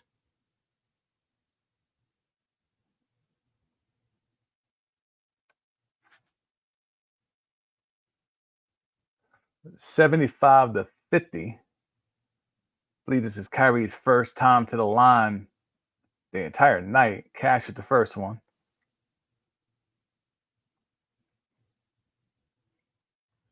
It's kind of wild when you think about it. A guy like Kyrie who can get to the rim against anybody, including these Celtics. And he's in a do-or-die game, and we're in the third quarter, almost midway through the third quarter. This is his first time at the free throw line tonight. Kind of wild when you think about it. Kyrie cashes the second one, 75-52. Down 23. They need to go on at least a 10-0 run to make this quasi-interesting.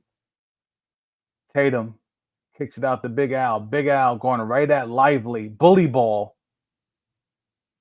Gets the foul. He'll go to the line. Again, Philadelphia 76er legend, Al Horford, going to the line, trying to get his first chip.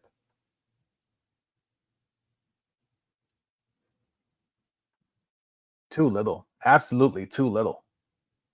Absolutely too little.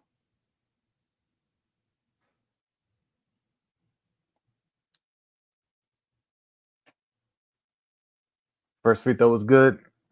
They got Gafford up out of there pretty quickly. How many fouls does he have? Is he in foul trouble? Nope. Gafford's not in foul trouble. They just, between him and Lively, if him and Lively can't handle Big Al, I mean that's a real indictment. Horford bricks the second free throw. Derek White chases down the loose ball. Mavericks again. No one's going for the boards. Drew Holiday with the lay. Was that another Tatum assist, or was that JB? That was JB. 4 dimes for JB. Drew Holiday with 13. 13, 6, and 4. He's getting, again, easy layups. I showed you the shot chart at halftime. He's getting all layups. Drew Holiday is getting all layups. He hit that 1-3 from the right side, but everything else has been a layup. He's not blowing them bunnies. 78 to 52, 26-point lead. Certainly feels like we're crowning an NBA champion tonight. Certainly feels like we're crowning an NBA champion tonight.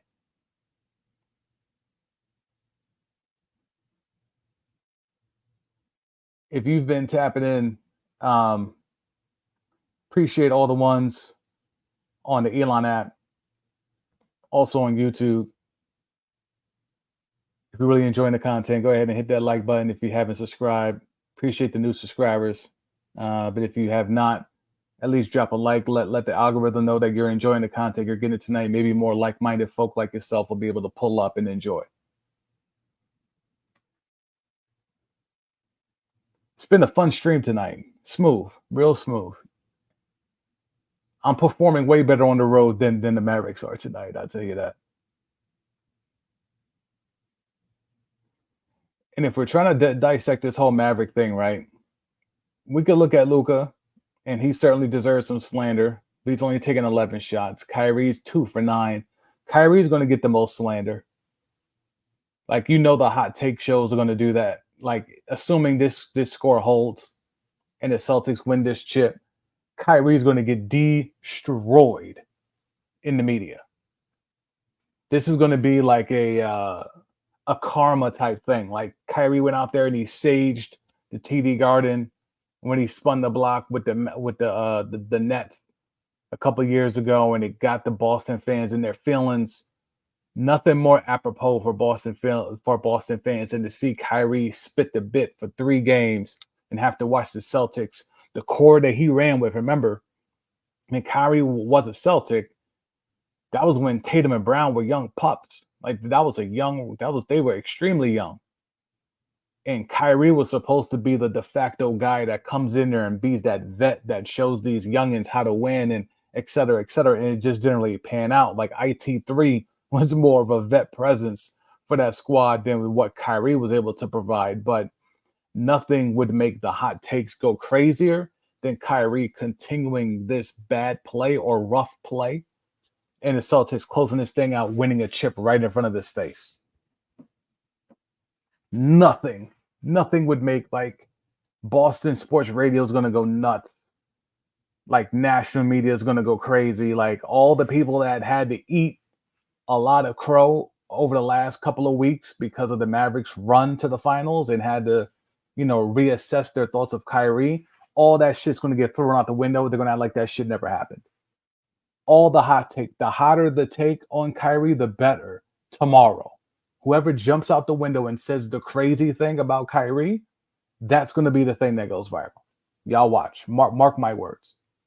Somebody's going to jump out the window and say something crazy about Kyrie, and that's going to be the thing that goes viral. It won't be Finals MVP. It won't be any of that type of stuff. It'll be who gets to roast Kyrie the best tomorrow. That'll be what it is. All right, we're back in action. Get back to the big little. Mavericks, again, cannot control the glass. Second chance points is definitely not a thing for the Mavericks tonight. Tatum gets the switch. He's got Lively. He's about to cook up Lively. Goes all the way. Bricks the bunny. Luka back the other way. Who's that? Exum or Green? That's Green. Green 3 for 3. Luka forces a 3. Brick. But Josh Green gets the lay. Josh Green has not missed a shot tonight. 4 for 4, including 3 threes. Again, why is he not on the floor more? Big Al, corner 3. Brick. Okay, Mavericks. You might have a small window here. Luka back the other way. 2-man game. Gets the switch. He's on Tatum. Step back on Tatum. Nope. And nobody is there outside of Lively to grab a rebound for the Mavericks. Jaylen Brown going right at Kyrie. Kicks it out. Tatum to Drew. 3-pointer. Nope. Kyrie with the strong board. Gets it ahead to Josh Green. There's a small window here for the Mavericks to chip this thing away, but they got to be smart and make these buckets. Kyrie backing down. Derek White hits it over him. Quick 4-0 run for the Mavericks. They're only down 22. Tatum back the other way. He gets to switch. He's got Derek Lively. Lively is daring him to go left. He thinks he's Jaylen Brown. Oh, it forces the turnover. Maybe he is. Maybe Tatum's now the one that can't go left. Luka gets the ball from Kyrie. Step back three. Brick. Again, why is he shooting so many threes? I know the notion is we're down by a lot, so the threes help us chip away faster. But you know what also helps you chipping away? Fouls and free throws. Jaylen Brown, three-pointer. Brick. Bad basketball being played right now. Everyone's just taking threes. This is the Steph Curry effect. Jaylen Brown with the switch. He's got Luka guarding him. Kyrie gambles on the reach-in, doesn't get there, and he commits the foul. Celtics are allowing the Mavs to stay in it, but the Mavs can't hit a shot because they just keep taking threes. Instead of going to the rim, being aggressive, drawing fouls, getting contact, slowing this game down, chipping away with time being stopped on the clock. And now they're committing fouls off the ball. Derek Lively commits a foul on Porzingis.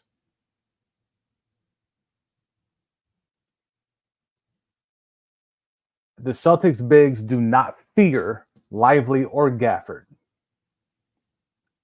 Porzingis posting up. They don't give it to him. Drew, two-man game with Jaylen. Jaylen pushes off on Luka. They don't call it. Tatum head fake, pump fake, three-pointer off. Another offensive rebound for the Celtics. Derek White over to Porzingis, over to JB. JB to Drew. Drew, another layup. Bricks the bunny. Kyrie back the other way. He's trying to go coast to coast. He kicks it out. Corner three for Josh Green. Josh Green has yet to miss tonight. 5 for 5, including 4 threes. Quick 7-0 run for the Mavs. 7-0 run. Derek White back the other way. He's got Kyrie on him. Trying to back down Kyrie. We're just going to drive by Kyrie. Lefty dribble for Derek White. They trap. Why did they trap? Luka, again, looks lost out there. Drew Holiday hits a jumper.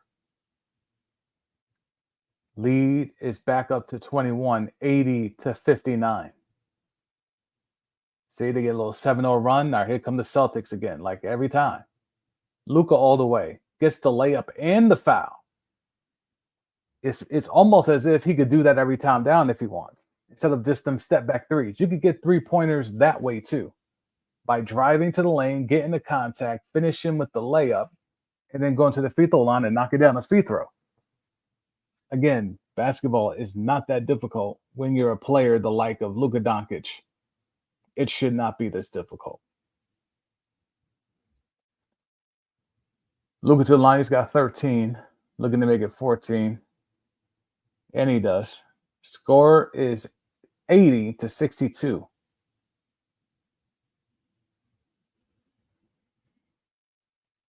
What's good, Reed? Thank you for pulling up. Do I think this is it? I'm going to say yes, because I don't think the Mavericks will ever go on long enough run to make this interesting.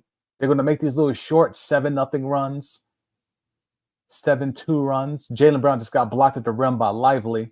Luka back the other way. Goes aggressive, did not get the call. Tatum back the other way. He gets the call, not the and one though. Bricks the lay, gets the foul, 2 free throws. Luka might have a case on that one.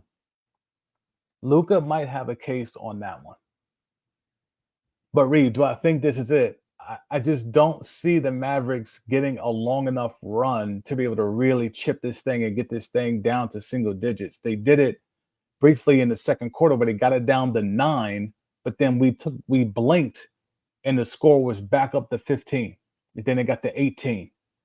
So they need a prolonged stretch, a 14-2 run, a 20-5 run. They need something like that where they could chip away a big part of the lead. But all these 7-0 runs, only to give up another 6-0 run, ain't helping them. But what do you think? Do you think this is it, Reed? Oh, Derek White's going to need an orthodontist. Not only did his nose get bloody, but his front tooth got his looked like he got a chipped front tooth. It looked like he's Nas back in the day. He's Illmatic Nas right now.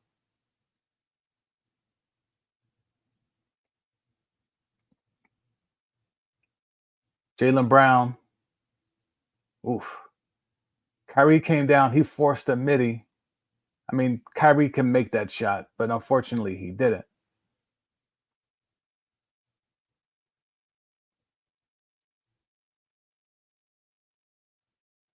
Tatum with the lay. Bunny. Bricks the bunny. Luka back the other way. Again, if they could just sustain these type of runs, Luka with the lay all the way. Again, when he's aggressive, he's hard to stop. It's the sidestep, step back threes that just is maddening. Missoula takes a timeout. Never forget, Missoula was in the same draft class as Kyrie.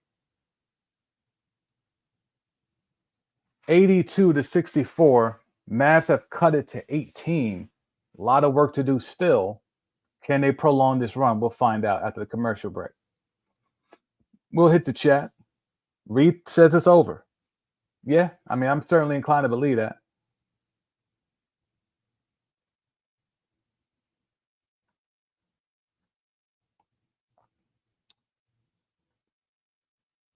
Kyrie can't carry this. Yeah, I mean, Kyrie is certainly trying to, and that's the sad part because it's like it's not from a lack of trying. Kyrie has just not been able to play well physically in Boston. He played well both games in Dallas. So was it a reverse saging? Is that what happened? Did the saging do the opposite of what Kyrie intended it to do? When Kyrie went around Boston and was saging the place, did Kyrie saging the TD Garden a few years ago actually do the reverse? Was it a reverse jinx? Was it a reverse saging? Maybe it wasn't organic. Maybe it wasn't non-GMO. Maybe he had some of that GMO sage because that sage did not work. The fact that game 4 was the first time Kyrie has beat Boston since leaving Boston should pretty much tell you how it's been for him since leaving there. Like, seriously. Reed and Luka would have to get extremely hot or just go to the rim. like for me, it's just if Luka goes to the rim, it's not that bad. Like you're getting the Celtics in foul trouble, you're stopping the clock, and you're chipping away by shooting free throws. Those are all positive things. Like those are all things the Mavs should be trying to do collectively.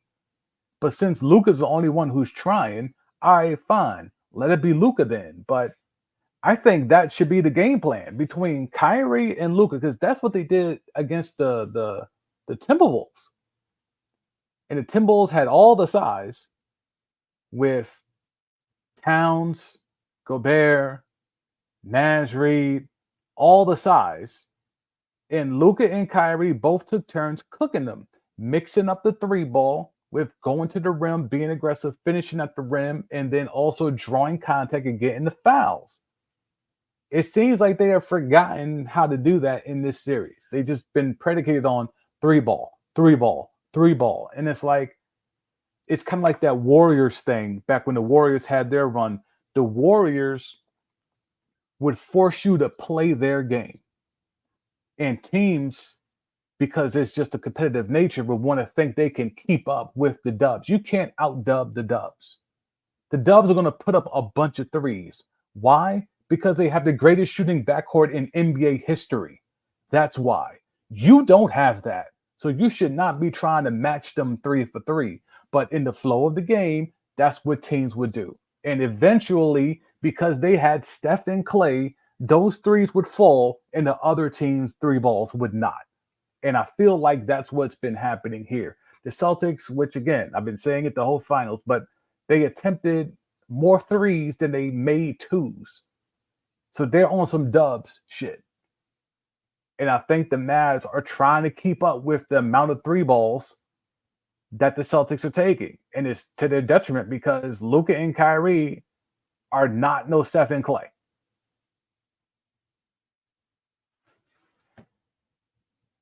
All right, we back at it. Let's get to the big little. Appreciate you, Reed, for tapping in.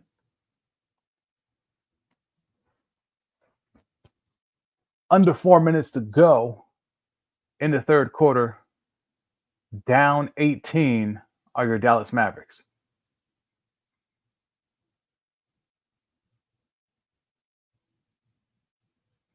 Salute to those pulling up on the Elon app and on YouTube. Appreciate of everyone tapping in.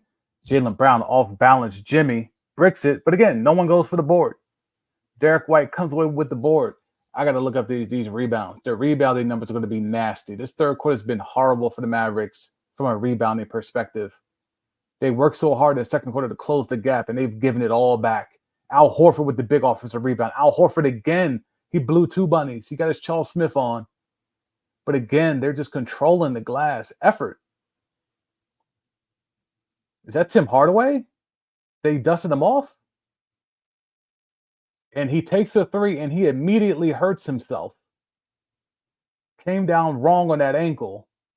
THJ, fresh off the 5 threes, 5 consecutive threes in game 4. He comes in, and Big Al put that big foot out there for him to land on. Yeah, Tim Hardaway Jr. is hurt. He's going to have to fight through that. A lot of bench guys on the floor right now for the Mavs. Who we got out there? Kleber. Exum's at the free throw line right now.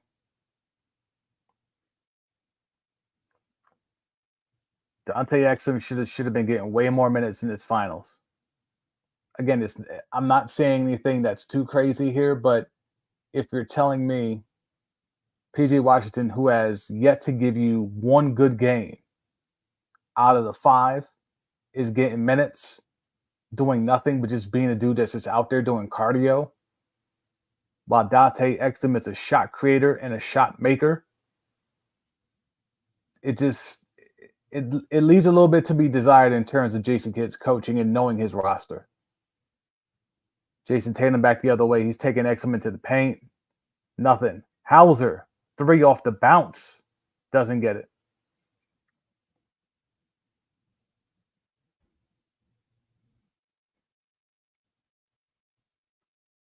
Luka with the long 3, air ball. What are you doing?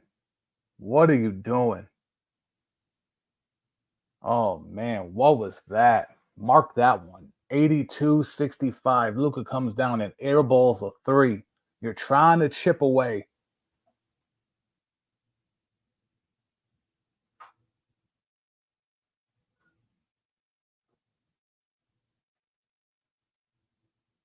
Hauser, up fake.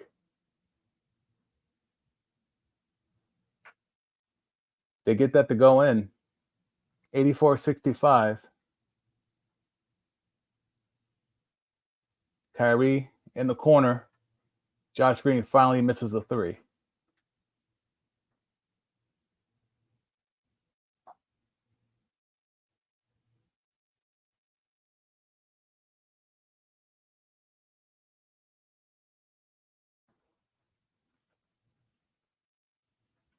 Let's see what we got.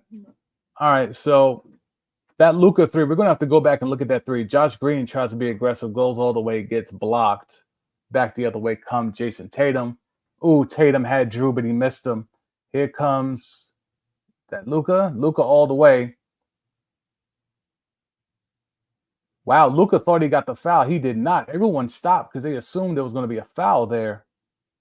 PJ Washington takes another 3. Ill-advised 3 after ill-advised 3. Good Lord. They had a chance, bro. 82-65. Luka takes a bad 3. PJ Washington follows up, takes another bad 3. This is why, again, they're trying to out-3 the Celtics. You're not going to out-3 the Celtics. Tatum a 3. Brick. But here comes Drew with the offensive board. They're getting destroyed on the offensive board. Hauser for 3. Brick. If the Mavs can just have good possessions, they're back in this game. The Celtics are giving them empty possessions.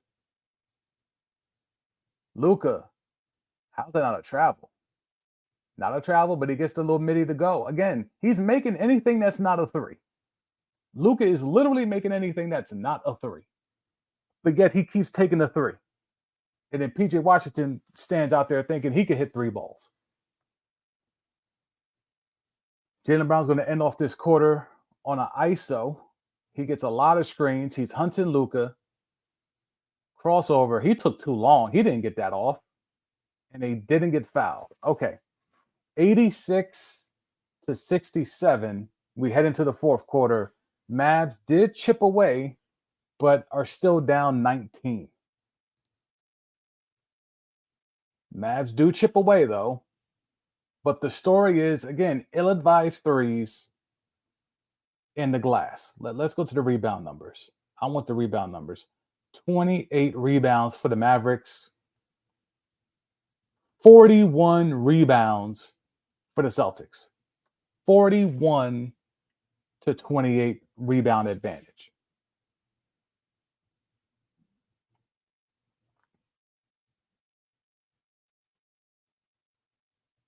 And let's see. Let's get a look at what we have in terms of three-point shooting numbers. 12 of 31. Remember, the Celtics were in the upper 40 percentile in the first half. First quarter, second quarter, they're all the way down to 39% if you round up, but 12 of 31. They were not good in that third quarter. Let me see. If we can go to NBA.com, we could probably get the third quarter numbers. Just third quarter box. Can I get the third quarter? Let's see. Game charts, shot charts, all periods, third quarter. All right, let me come off the screen here and go to NBA.com because they got the box score you want to see right now. They got the look. Let's go ahead. Share that. NBA. Boom. All right. So look at all these threes. This is just the third quarter, just so y'all can see. Third quarter, right? Y'all see it. Third quarter. These are all the shots that the Mavericks took. Look at all these threes, bro. 1, 2, 3, 4, 5, 6, 7, 8, 9 threes. They only made one of 9 from three in that third quarter. Look at all the shots that they did make. All of them were middies and layups. They were trying to keep up with the Celtics. You can't out-dub the Dubs. And this year, you can't out-Celtic the Celtics. It's not going to happen. It's not a thing. You see it right here, live and direct. Look at all these damn threes they try to get off. Let's go down to the Celtics. Celtics, third quarter, they took 24 shots and they only made 7 of them. They missed a shit ton of threes. 1, 2, 3, 4, 5, 6, 7, 8. They missed 8 threes. And they missed a whole bunch. They missed a bunch of middies and everything. But for whatever reason, the Mavericks felt like we need to keep shooting these threes to keep us in the game, to keep chipping away, when they could have just kept attacking and getting the middies involved and chipping away and getting to the free throw line and doing it that way. You can't out-dub the Dubs. I thought people learned that. I know everyone wants to shoot threes and the analytics says you got to shoot threes and the data and all that stuff, but they're coming back from break and they're talking about it now. 2 for 10 in the third quarter. The Celtics were 2 for 10. The problem is the Mavericks were 1 for 9. 1 for 9. Problematic. Extremely problematic. All right, let me get the box score back up. All right.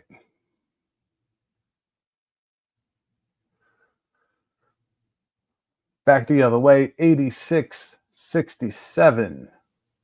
Celtics are up. Screen and roll for Luka back the other way. Step back, one leg midi, in and out. Lively with a rare offensive rebound, but he gets blocked by Porzingis. Latvian world star Kristaps Porzingis with the block. Back the other way. Derek White and Porzingis two-man game, but they call a foul. Foul on Lively, it appears. Oh, that was Derek White? I thought that was Porzingis. Insert your own joke there. Derek White gets the block, not Latvian world star Kristaps Porzingis. Derek White back the other way. How is he not out of bounds? Yeah, he was out of bounds. Okay, cool. Turnover, Derek White. He definitely got some hand with that. Very similar to what was that, game 2, where Derek White had that great block, but it was really a foul. Very similar.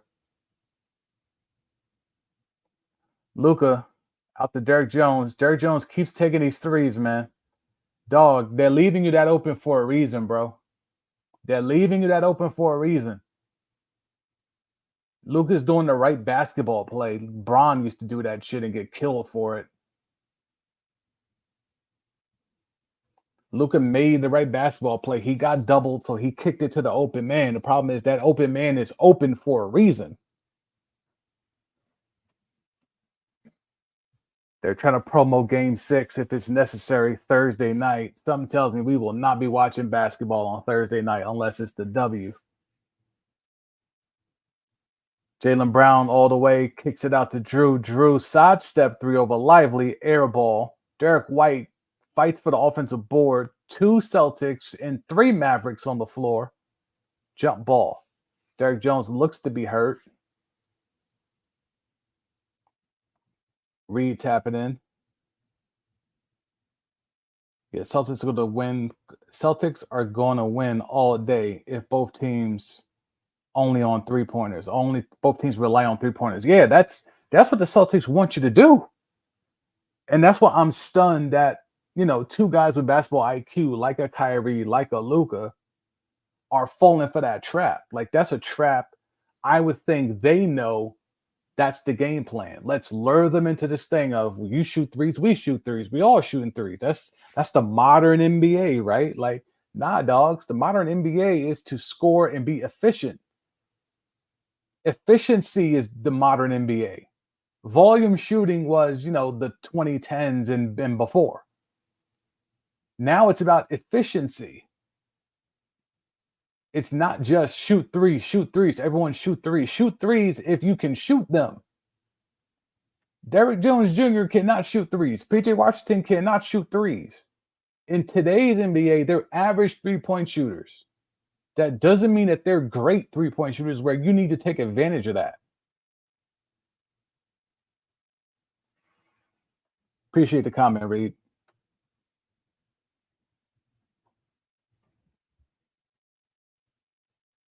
Porzingis doing work on the defensive end. You love to see it. 7-3, unicorn. Kyrie off of a couple of screens. Swings it to Luka. Luka trying to find somebody to pass it to. Gets it to Green. Green over to another PJ Washington 3. They at least get the offensive rebound. PJ Washington, another 3 and another brick. Why is he taking a 3?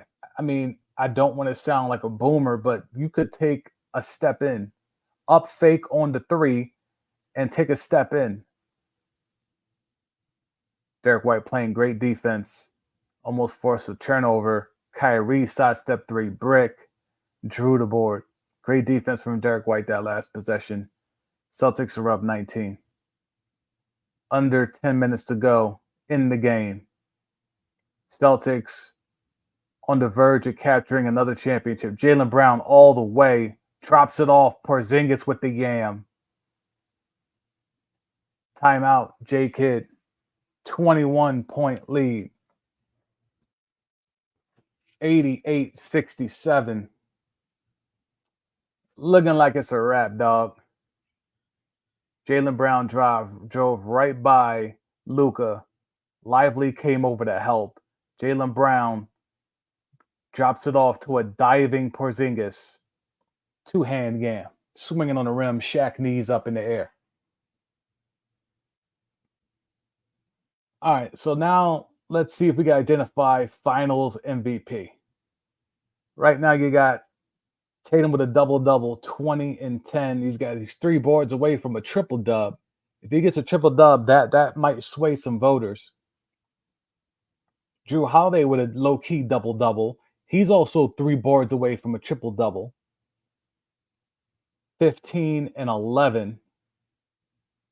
No, sorry, he's not triple-double territory. That's my bad. He's only got 4 assists. So 15 and 11 for Drew. Jaylen Brown, 17 and 6. 17, 6, and 6. Tatum might get the edge here. I don't think Tatum should be finals MVP. I do not. Let me see if I can pull up his basketball reference to get the stats leading into tonight's game. Let's see. We got to start to break that type of stuff down. Let's get that up here. We could do this while they're in commercial break. All right, let's stop that screen. Go there. And share screen, basketball reference, boom. All right, so we got Tatum wasn't even a leading scorer before tonight's game. 28 and 6 for Tatum. And he's shooting 37% from the floor and 29% from 3. Jaylen Brown, 21 points, 5 boards, 5 assists. He's shooting 49% from the floor, so shooting way better. Has he taken similar amount of shots? He's taking 13 less shots, but still 49% from the floor, 24%, even worse from 3 than Tatum. But I think the defense and the blocking of the shots, I mean, he's averaging a whole block and a steal and a half. I think because of the intangible stuff, the defensive stuff, I would still lean Jaylen Brown, even with Tatum potentially having a triple-double tonight. I think I would still go Jaylen Brown as your finals MVP. Let me know what y'all think in the comments. Are you going with Tatum? You going with Brown? Or do you want to give it to a dark horse like Drew Holiday, who we know his defense affected Kyrie and Luka at times as well? And then you're talking someone who gave you 14 points, 7 boards, and 4 dimes and was efficient as hell. 55% from the floor, 44% from 3. Do you buy into that? It's a real thing. So they got Jesus Shuttlesworth in the house. Salute to Jesus Shuttlesworth.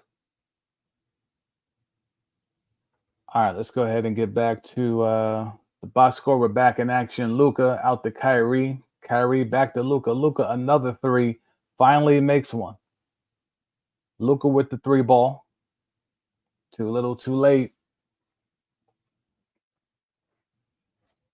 88 to 70. There's definitely some scoring going on right now, but it's irrelevant if the Mavericks can't get any stops. Tatum over to Derek White. Derek White the 3. Money. 91 to 70.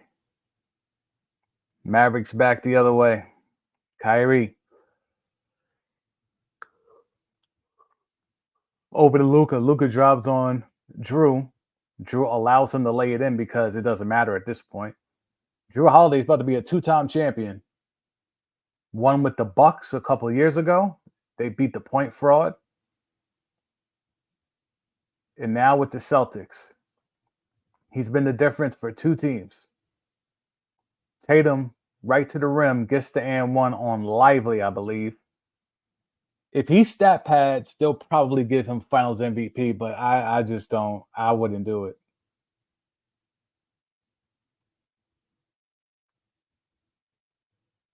Reed's tapping in. I feel like it's going to go to Jalen. It's going to go to Jason, but I think it should go to Jalen Brown. I agree, especially now with him padding the stats. I definitely think they're going to be forced to give it to Tatum, but I think everyone who watched this series and knows ball knows it should go to Jalen Brown.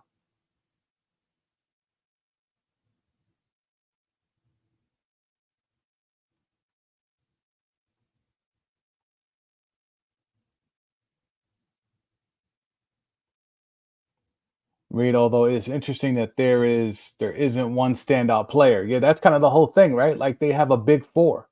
That's the thing with this Celtic thing is Tatum, Brown, Holiday, and when he's healthy, Porzingis. Yeah, Tatum's stat pattern right now. He's starting to go a little crazy here late.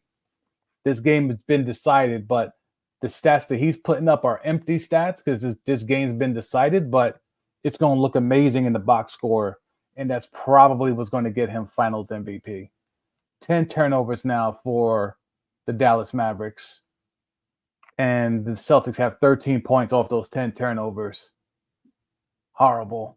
Absolutely horrible. They're running it up. Running it up.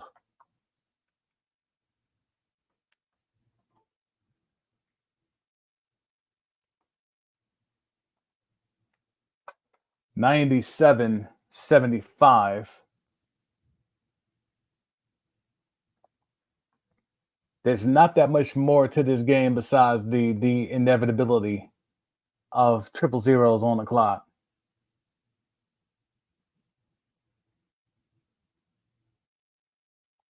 Tatum just bully balling THJ in the game. He's not even trying to shoot threes. Tatum goes right at him. Hence why THJ has been on the bench this entire series for the most part. Tatum with the stat pattern. Let's see where he's at now. He's got 25 and 11. 25 and 11. But Jalen Brown's scoring too. So if you don't lead, if you're supposed to be the leading scorer for your team and you don't lead them in scoring in the finals, and you're not the best defender on the team by a long shot, how do you get finals MVP? Jalen Brown's been better defensively. Drew Holiday's been better defensively. I could argue Jalen Brown's been better offensively. Maybe not tonight, but certainly in the three other wins, I believe he was. The big Tatum game was in the loss.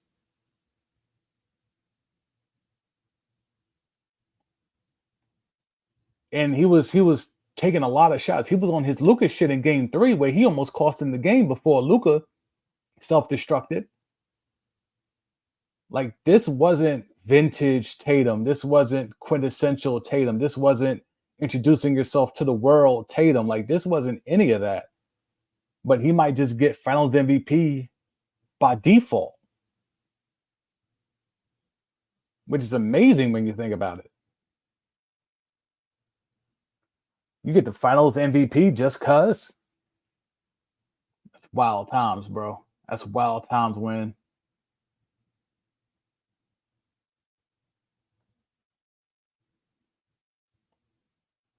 And I'm telling you, Drew, he won't get it. But I'm curious to see if someone would vote for him. Because I think there is something to him being a big factor here. Step back 3 for Luka, Brick City. Oof. Just I if you're telling me Luka's body is so beat up he can't drive, I guess I'll believe you, but then why are you playing?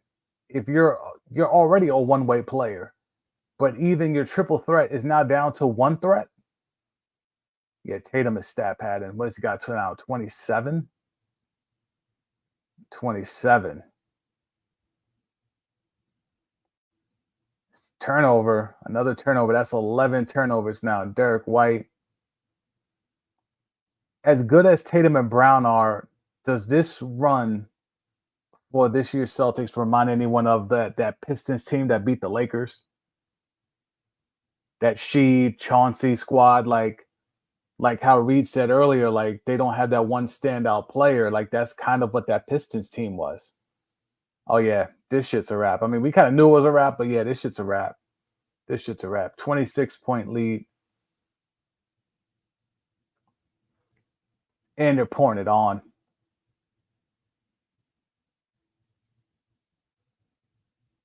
Tatum now with what, 29? 29 points. Yeah, he's putting up a 30 ball. Unless Jalen can still steal this trophy. He just needs to put points up because now Tatum could lead them in scoring for the finals, and that will probably get him the default. 102-78. Big Al giving impassioned speech in the huddle. Not sure why. Like, it's 4.5 to go, dog. Y'all not blowing this. It would be one of the most monumental collapses in sports history if they would have tricked this lead off. So Big Al trying to give an impassioned speech. Yo, dogs, you could have saved that oxygen, bro. You could have saved that oxygen. Like, I'm good on that. Like, you could be leader guy, but there's times to be leader guy.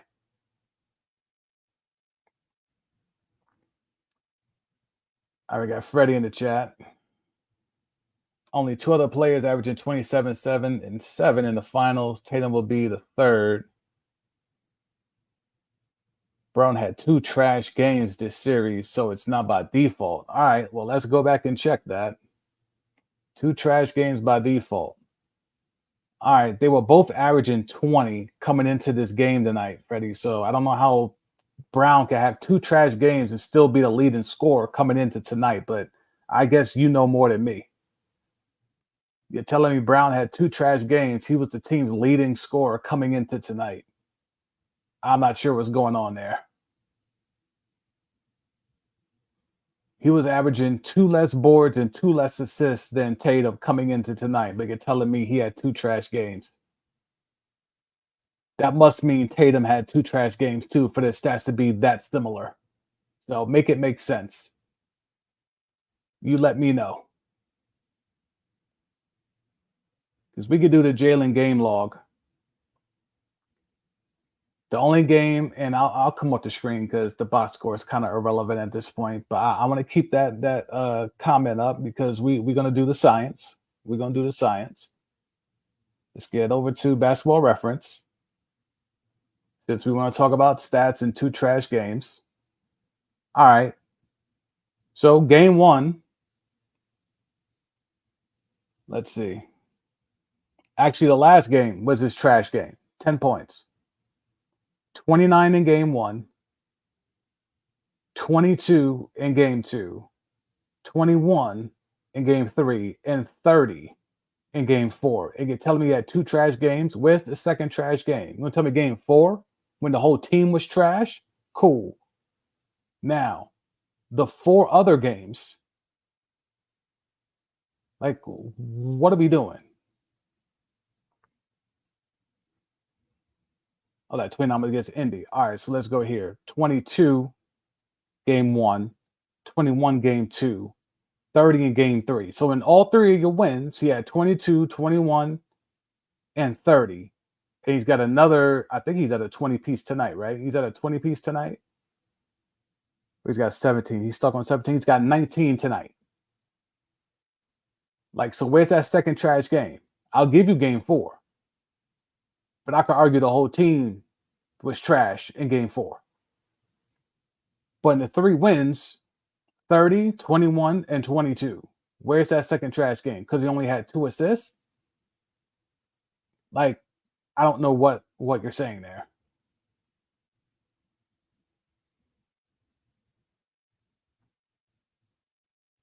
Yeah, I'm doing the science.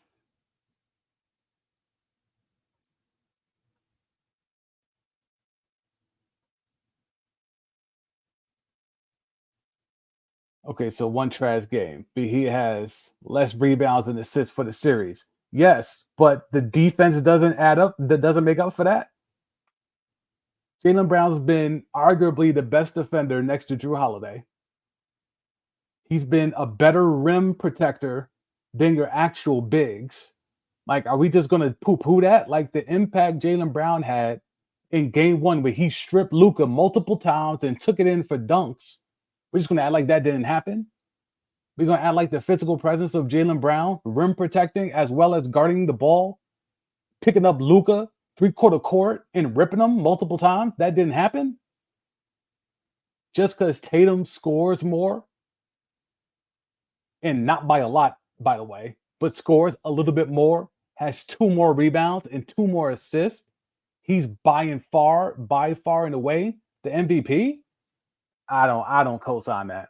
I don't co-sign that. Like Tatum's going to get the MVP. Like we're all clear on that.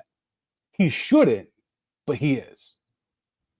Jaylen Brown, I thought he was going to get the sweep. He's going to get the Eastern Conference Finals MVP or the Eastern Conference Playoffs MVP, well, whatever the hell that is, and then the Finals MVP because the defense matters.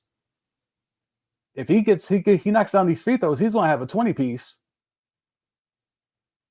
Jaylen Brown has a 20-piece. Like, if Tatum overtakes him in scoring, it's going to be by a percentage point, like 0.2 of a point more.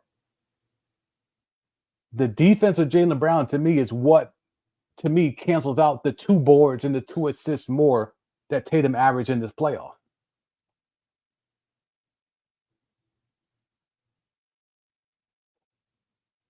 Freddie, he has played well. He has played really good D, but so has Holiday and D White and Tatum. I mean, look, I'm not saying Tatum's a slouch, but Tatum's not known for his defense. And Tatum, like, he's fourth of the guys that you're talking about here. Like, Tatum is the 4th best defender of the guys you just mentioned here. So by that metric, he is a slouch. By that metric, he is a slouch because you're talking about Drew Holiday, who is elite defensively. And then you're talking about maybe one notch below that, but maybe not in this series. In this series, the way he played, Luka, it made it tough for him and ripped him multiple times to set the tone in game one. That was a real thing that happened. Like, that was a momentum. That was a soul snatching type thing to, like, I'm going to guard you 90 plus feet and I'm going to rip you multiple times. Like, that's how you set the tone. I think history, unfortunately, is going to forget that happened. It's going to be just going to be about, oh, Tatum's going to have his Kobe moment. And this ain't no Kobe shit for Tatum. All these buckets that they're showing were when the Celtics were up big. All these buckets that Tatum is getting in this fourth quarter are when the game is already decided. He's stat padded. So the numbers are going to look great because he's cooking in the fourth when they're up double digits already. But he's going to get it because that's just how the media is. The media is going to give it to him because they feel like he's been ordained to get it because he keeps speaking it into existence because of that Kobe bullshit. But, like, in terms of merit, to me, it's Tatum. It's Tatum that's going to get the award. But because of what Jaylen Brown does on both sides of the ball, to me, I think that's been a more bigger factor than Tatum just getting the points in the fourth quarter blowout. Tatum's going crazy here in this fourth quarter, and his numbers are going to look like he's been doing this the whole series, and quite frankly, he just hasn't.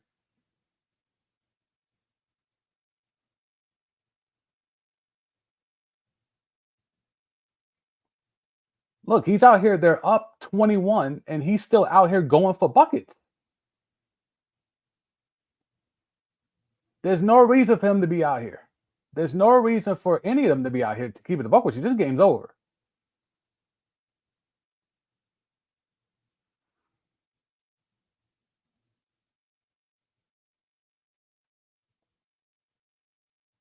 Freddie Brown has come a long way since last year. It was a turnover machine to keep playing the way he is going to be first team All NBA. I mean, yeah. I mean, I think the fact that we saw that he has a left hand, right? The fact that we saw he's been saying for years he's been working on the left hand. We haven't really seen no evidence of that until this year. And even every once in a while, you would see him be weak with the left, and you would still question whether he actually has been working on it. But in in this finals, in this series, he's shown that he has actually worked on that left. He has actually worked on that left, without a doubt. Where are we at here? Let's get the right one up. All right, we'll stick with that one. But yeah, I mean, Tatum's going to get it. I think Jaylen Brown. I would give it. I would vote if I had to vote. I'm voting for Jaylen Brown, but I get it. Freddie, I agree. I hate Tatum's Mamba talk. He don't got that killer instinct. He don't got that killer instinct anymore for some reason. Yeah, I mean, I would actually question if he ever had it. I mean, he seems to always have it up to a certain point, right? Like first round, second round, sometimes in the conference finals. But like even this series, like I didn't see an example of killer instinct. I can't really say I've seen an example of killer instinct this whole playoff run. Like the whole Mamba mentality, wearing the elbow shit that Kobe had and dressing up like Kobe from the draft workout and posing in the same photos as Kobe, man. Like the shit is wild, bro. Kyrie doing the man thing, going over to the Celtics bench, dapping up the players, giving love to Porzingis, giving love to Sam Cassell, give love to Joe Mazzulla. Again, they were in the same draft class. That shit's crazy. Kyrie exits. Not a great series. He's going to get roasted. 15 points. He's going to get roasted. It's going to be open season for Kyrie. Open season on Kyrie. It shouldn't be because Drew Holiday made it a point to make his life hell for these 5 games. And then Jaylen Brown made his life hell when it wasn't Drew Holiday for 5 games. So, but people won't care about that. They only care about it's Kyrie, it's Boston. He stepped on a leprechaun at half court. He saged TD Garden a few years ago, and then he came out here and he spit the bit in 3 out of the 5 games in Boston. So I understand it. I get it, but Kyrie's going to get roasted. Who's going to be the first hot taker to roast Kyrie tomorrow? It's going to be Cowherd. It's going to be Skip. It's going to be Fraude. Who's it going to be? Because it's going to be somebody. Reed tapping in. Yeah, I agree. There should be no Kobe comparisons. Yeah, it's wild. It's just because you was cool with Kobe doesn't mean you get to claim all things Kobe. Like just because you worked out with Kobe and just because you got to text Kobe doesn't mean you get to claim Mamba mentality. Yet here we are, where Jason Tatum is literally cosplay Kobe. Big Al Horford exits the game. Tito Horford standing O. Marcus Smart, your thoughts? Marcus Smart is somewhere with that green dye still in his hair, trying to navigate what the hell happened. What happened is they upgraded. Grant Williams, Marcus Smart out. Let's get 2 clear upgrades. Latvian world star Kristaps Porzingis and Drew Holiday. Drew Holiday, his 2nd championship. I'll throw this out here. He won't have the numbers, but just in terms of impact, is Drew Holiday a Hall of Famer? 2 chips, 2 different teams. He's been the difference for both those teams. Is Drew Holiday a Hall of Famer? His numbers won't say it. I mean, we could even play that game right now. Let's go ahead. Why not? Why the hell not? We're playing out the string here. Drew Holiday, 16-6. He's 6-time all defensive. He's about to be a 2-time champ. He's a multiple-time all-star. Drew Holiday might have a resume. Now, he's not first ballot, but he might be one of those dudes that after 3 or 4 years on the ballot where he might get in. To be a defensive beast like he is at his size in this version of the NBA, where it's run by guards and wings, and he plays the best defense out of anybody on those guards and wings. And he's 6'4". and he could give you 16 and drop some dimes and hit the glass. And we saw it in this series. He just has a high basketball IQ. Is Drew Holiday a Hall of Famer? Again, not first ballot, but eventually, is Drew Holiday getting it?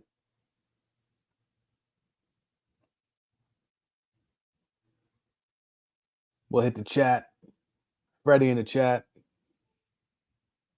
Now, Kobe, my favorite player all time. I hated the Tatum armband in the talk. Yeah, yeah, yeah. When he ain't close to that level. Yeah, he ain't close to that level. He ain't close to that level, bro. Like, I'm not mad at them showing Deuce all the time. Like, I think the whole Deuce Jason Tatum thing is dope. Let that be a narrative. All that Kobe shit, we don't need to see that. We don't need to see that.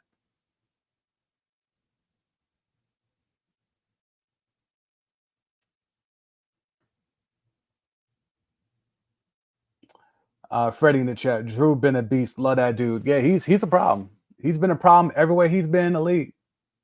Celtics are running out the clock. 10 seconds to go. 106.88 will be the final score.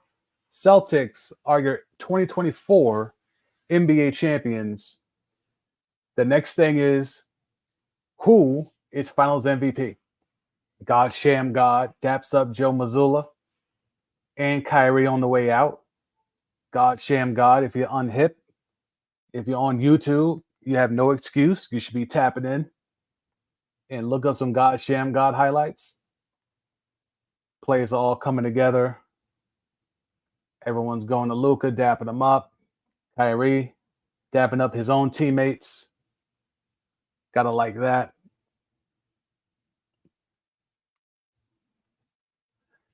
Jason Tatum's crying. He's got Deuce right there. That's the storyline. Don't mention Kobe.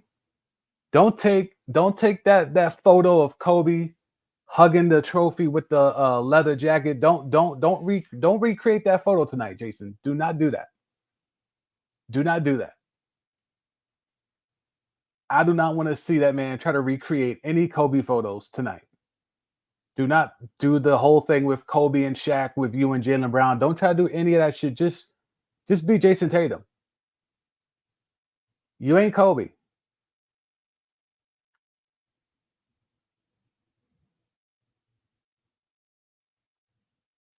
DR is lit right now with Al Horford getting that chip off.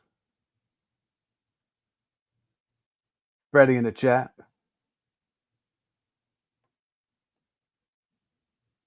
If Drew stays with us and we win back to back, he definitely going to the Hall.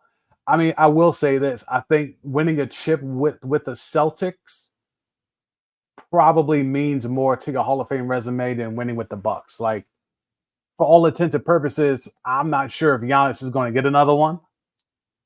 Certainly, maybe not in Milwaukee. If he gets another one, it'll probably be somewhere else with the way things are going in Milwaukee. But like, that chip is starting to look more and more like an admiration, like an aberration. Like, but this Celtics one, especially again, being that piece, that final piece, him and Porzingis, but more so Drew because of the whole Marcus Smart stuff. Like, the Marcus Smart stuff was overblown and he was overhyped and he wasn't as good as he thought he was. Now you're bringing in the guy in Drew who is actually better than Marcus Smart and is a better fit, less ego, better player, actually good on defense, not just a reputation for being a good defender, but actually being good on defense. It was such a clear upgrade, such a clear upgrade. And then you get rid of Grant Williams, who was undersized and was starting to feel himself. You bring in Latvian world star Kristaps Porzingis, who is a unicorn and was the first. Before there was Chet, before there was Wemby, before there was any of these dudes, it was Kristaps Porzingis at 7'3". That was that first type of hybrid of he's 7'3", but he's got handle and he could shoot and he could bang in the paint and he could be an enforcer at the rim, et cetera, et cetera. Kristaps Porzingis was one of those initially. Tatum finishes with 31. He's screaming into the mic. He's got Lisa Salters out there. Man, Someone get a camera on Ime Udoka. This could have been Ime's squad. This could have been Ime's squad. Not only did you trick off Nia Long, but you tricked off coaching a championship team. Yikes. Now he cashed out and had to go down there to H-Town, and I'm sure he's benefiting for being in H-Town in other ways off the court, but still, you tricked off Nia Long, and you potentially tricked off coaching a championship team. Boston Celtics, your 2024 NBA champions, doing an interview with Jason Tatum right now. Let's hit the chat.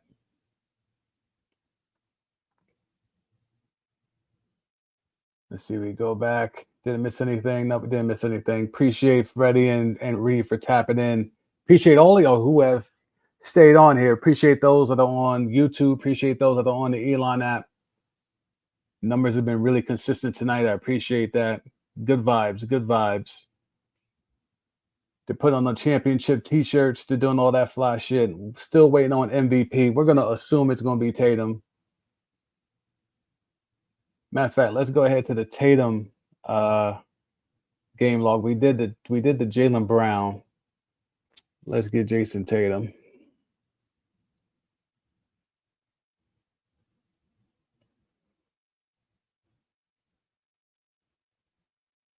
So, all right, man. See, here's our argument. Here's our argument. Game 1, he had 16 and 11. Game 2, he had 18 and 12. Game 3, he had 31.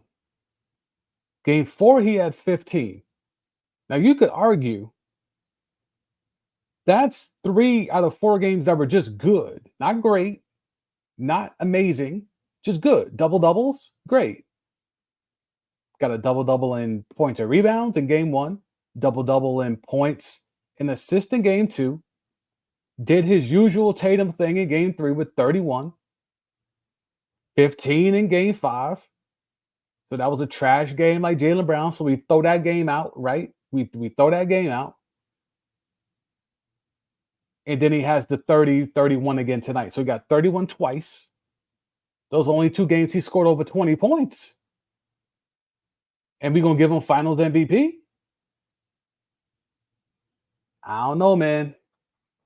To me, that is not that dude. Don checking in. Tatum or Holiday to MVP. Why not Jaylen? What has Jaylen Brown done? Like, what? I don't understand. Like, all right, I feel you. I think it's going to be Tatum, even though you look at these numbers. I mean, if we're really trying to parse it, he only scored over 20 points twice. He had a double-double in 3 out of the 5. No, wait. Did he get that 10th assist tonight? Let's see. Did he get that 10th assist? He did. He had 11 assists. All right, cool. So he had 11 assists. So he had a double-double in 3 of the 5 games, but he only scored over 20 in 2 of the 5 games. Where we just had Jaylen Brown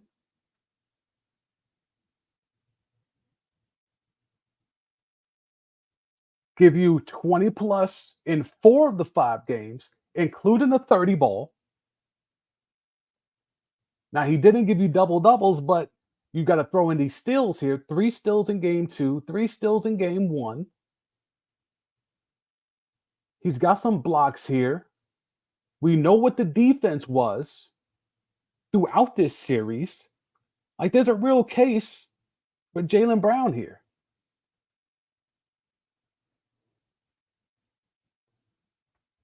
And maybe, let me see, I'll blow this up so y'all can see these numbers. Let me blow it up a little bit so y'all can see that a little bit more clear. These are Jaylen Brown's numbers. Started from here. 22, 21, 30, 10, and then another 20 piece tonight. 8 assists, 7 assists. So it's not just Tatum killing with the assists. It's also Jaylen Brown killing with the assists. 8 boards, 6 boards. So it's not just Tatum killing with the boards. It's Jaylen Brown killing with the boards. and we got blocks and steals. We know Tatum wasn't doing that. We know Tatum was not doing that. I would love to hear the discussions going on in the media room because that's real. That's a real discussion. Tatum or Brown, who were you picking?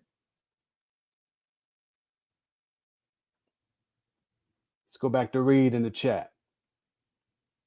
I mean, Tatum had more assists and more rebounds than Jalen, but it's still really close. Yeah, because it's only two. Tatum got two more boards. He averaged two more boards and two more assists.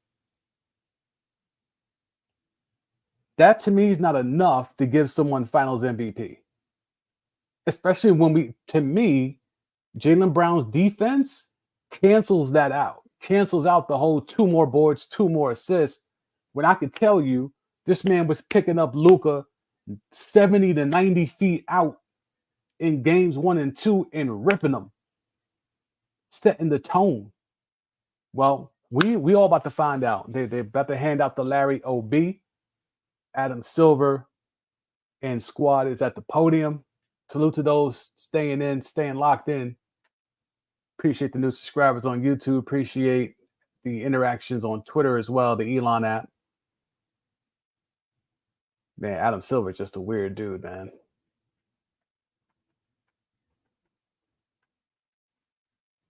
They're going to give out that Larry OB.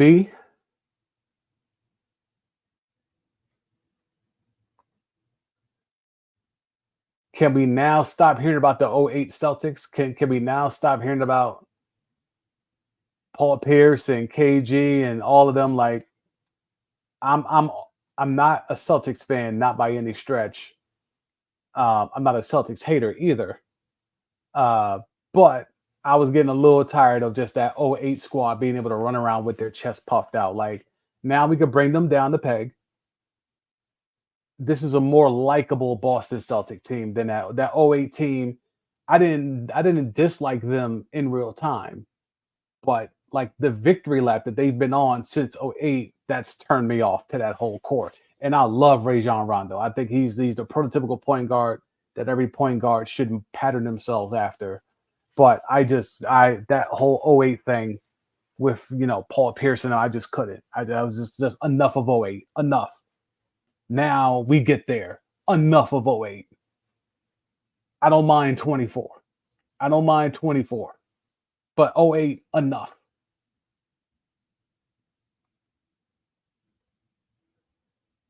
And salute to the boy Genius. I'm still not a Brad Stevens fan. I think as a coach, he got out-coached, especially every time he went up against Spoelstra when it mattered.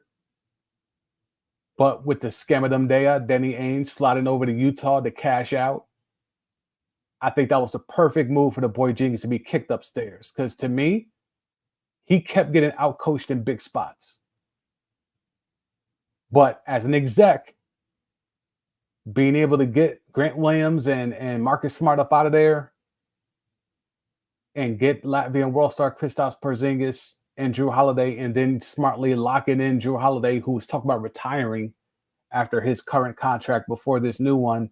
Like, I think that those were really good, savvy executive moves. Now, that Jaylen Brown contract at 300 M's, it looked like that was going to be laughable, but now they get a chip. Now, what do you do with cosplay Kobe? Do you give cosplay Kobe 350? Is he getting 350?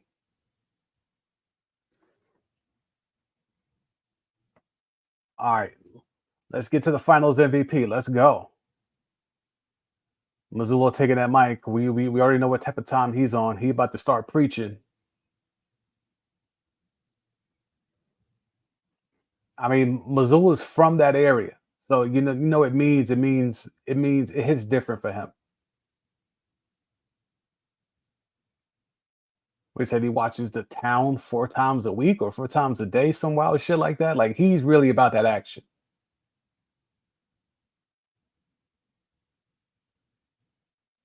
Man, they are prolonging this whole thing, man. Like, I need to know.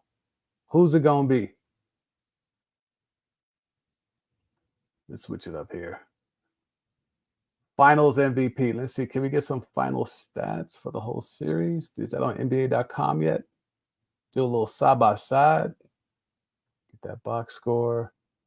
Let me get over here. See all games.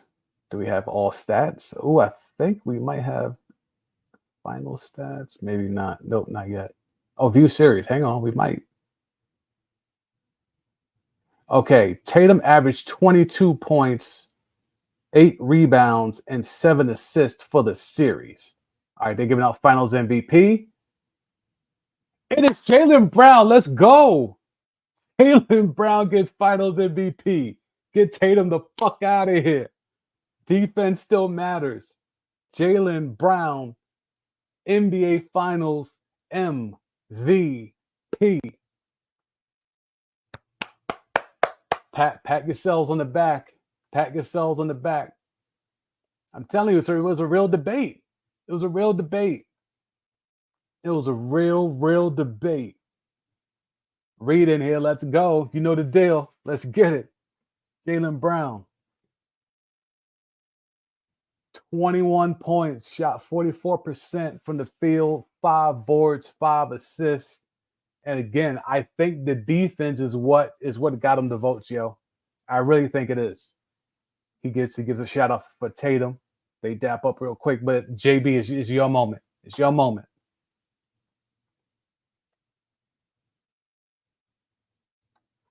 Reed, Jaylen Brown getting the recognition he deserves. I love that. Facts. Defense still matters. If again, this whole thing of the modern NBA, this whole thing of threes, my threes are better than your twos. The Warriors revolutionized basketball. Dog, it's still basketball, bro. If you got dudes that can lock up, that shit's going to carry you far. And as good as Marcus Smart thought he was, he ain't no Drew Holiday.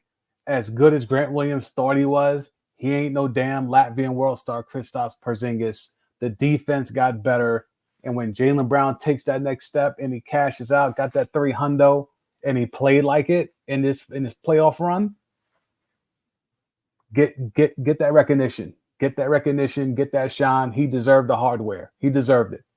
Tatum's the face of the team, but just like J. Kidd, even though we thought he was trying to stir the pot, when he said Jaylen Brown's their best player, I think he was saying the quiet part out loud. J. Kidd was saying the quiet part out loud. Now, he was still probably trying to, get some dissension in the locker room between Tatum and Brown by saying that, by trying to stir the pot and stoke the fires. But it was real spill, though. It was real spill. Jaylen Brown, your finals MVP. I think we had that here. Salute to all of y'all, though. Look, Tatum, I'm sure it definitely was not unanimous, right? It definitely was not. It was not a landslide victory. I'll look it up on the Elon app.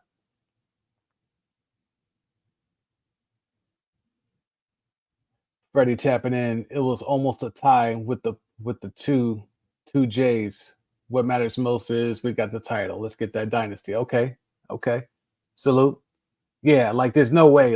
That's what I was saying. I would love to have been in that press room to kind of see where everybody's head was at, because you can make a case for both people. You can make a case for Tatum. You really could. I wouldn't have been mad. I expected it to be Jason Tatum. But the fact that it was Jaylen Brown is okay, y'all, there was enough people in there that still value defense to me. That to me was the main thing. Do you value defense? If you value offense, then you would pick Jason Tatum. If you value storylines, then you pick Jason Tatum. But if you just care about the basketball and what mattered in winning, it was Jaylen Brown. Al Horford, 186 games in his playoff career without a title. Those are a lot of Hawk years, man. Those Atlanta Hawk years. 17 seasons in the league before a chip. That's Atlanta, Philly, Philadelphia 76er legend Al Horford finally gets a chip.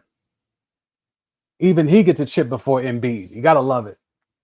Even he gets a chip before Embiid, which really ain't saying that much because he's made to the conference finals a bunch of times, while Embiid hasn't even. Mm. Hi, Philly.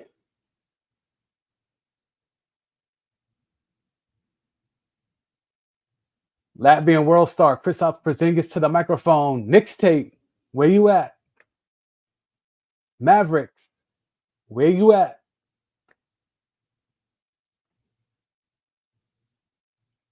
The Knicks didn't like the fact that Kristaps Porzingis' brother was trying to move like Rich Paul, so they got him up out of there, ignoring the fact that they subjected that man to Jeff Hornacek, Derek Fisher, and Kurt Rambis as his coaches his first 3 years in the league. They didn't want him to make a power move, but they expected him to give all out effort for the likes of Jeff Hornacek, Derek Fisher, and Kurt Rambis. The Knicks are a poverty franchise.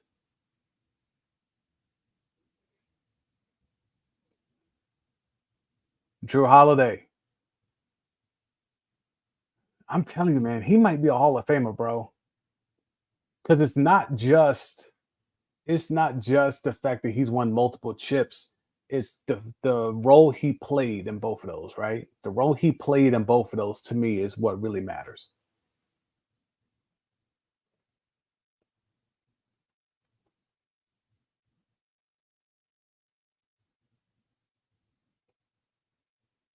Lay low in the house. As a Sixer fan watching this Celtics celebration, I hate Ben Simmons more than ever. I mean, I certainly understand that, right? I get it. I get it. I get it. But I mean, if Joel Embiid is who he keeps telling us he is, that Ben Simmons shit shouldn't have stopped him, right? Y'all still had a chance against the Atlanta Hawks, right? Y'all still had a chance against the Atlanta Hawks. Like, yeah, Ben had the most memorable moment by not wanting to take the layup on Trey Young, passing out of it. But if Embiid is who he keeps telling us he is, and that was before the MVP, then none of that would have mattered. Derek White out here got that Nas Illmatic teeth. He got that chipped front tooth like Nas on Illmatic.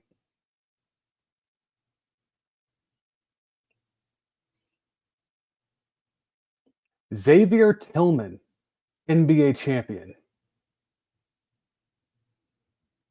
It's wild times. Charles Barkley does not have a ring, but Xavier Tillman does. Wild times we're in.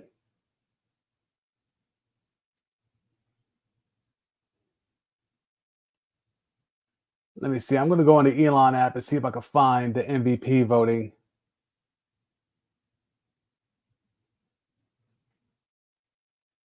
See if we can find some stuff on that MVP voting. Jaylen Brown MVP, and we could pull it up and see if we get the votes. They normally release the votes after it's announced. Let's see if we have the breakdown. I'm on the Elon app, scrolling, looking for it. If we get the vote the tabulation of the votes and the names, you got to put your name on it too. So that's kind of the real spill about it. Like, I want to see who actually voted for him and who didn't. Not able to find it right now. Jaylen Brown MVP vote. Let's see.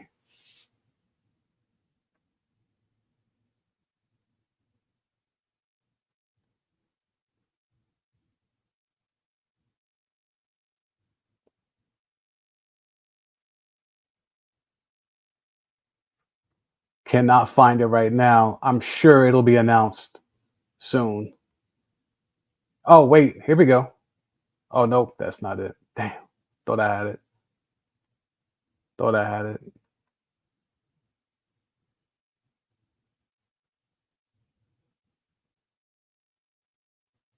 Yeah. All right. I'll keep checking, but right now we do not have how the votes were tabulated.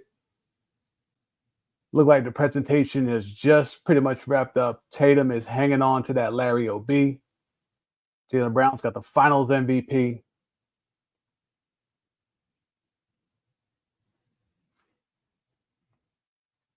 And I think that wraps it up, man. I think we're in a good spot here. See if we could. I was hoping to see if we could get some of the voting tabulation stuff for that votes. I'll hang on for a few more minutes to see if we can get some of that stuff down the timeline. Let me come off that screen. Appreciate all of those who have stuck with the stream. We get the team photo now. We get the team photo. Deuce always in that photo. Deuce front row. Sam Cassell with another chip. How many chips is that for Sam I am? 2 as a player. Is this his second as an assistant? Wasn't he in Milwaukee?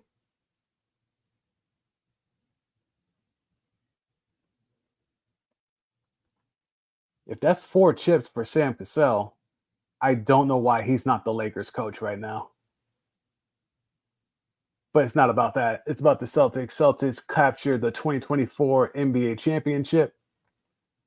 Kristaps Porzingis, you are an NBA champion.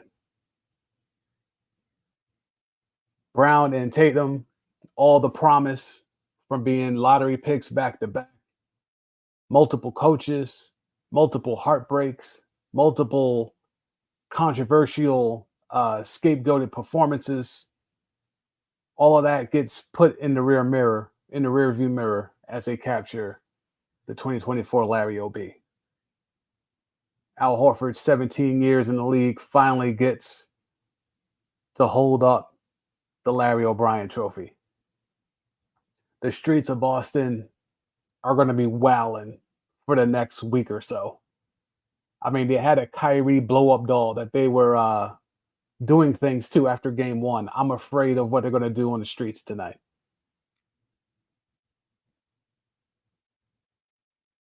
Let me check the Elon app one last time. We'll go full screen here. See if we can get something on the Elon app. I'm really interested in the voting. I want to see how the voting shook out. All right, we'll wait and see.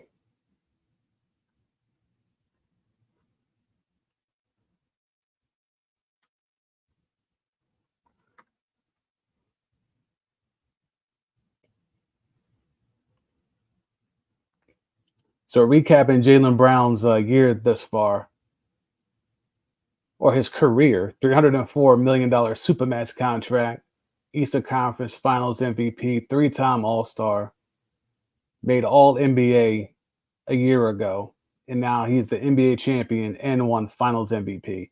That's definitely a Hall of Fame resume.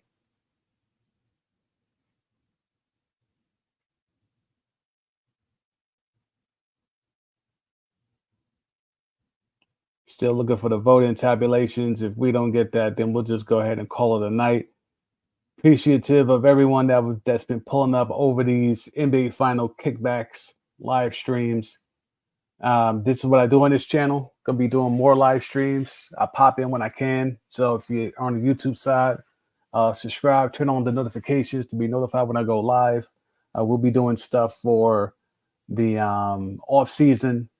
Now that we can get through that NBA draft, we'll be here for that. NBA off season, what's that, July? We'll be here for that. All this stuff is happening real fast. The NBA draft is like in 2 weeks or like a week and a half, and then free agency starts right after that. So I'll be doing live streams on both of those events.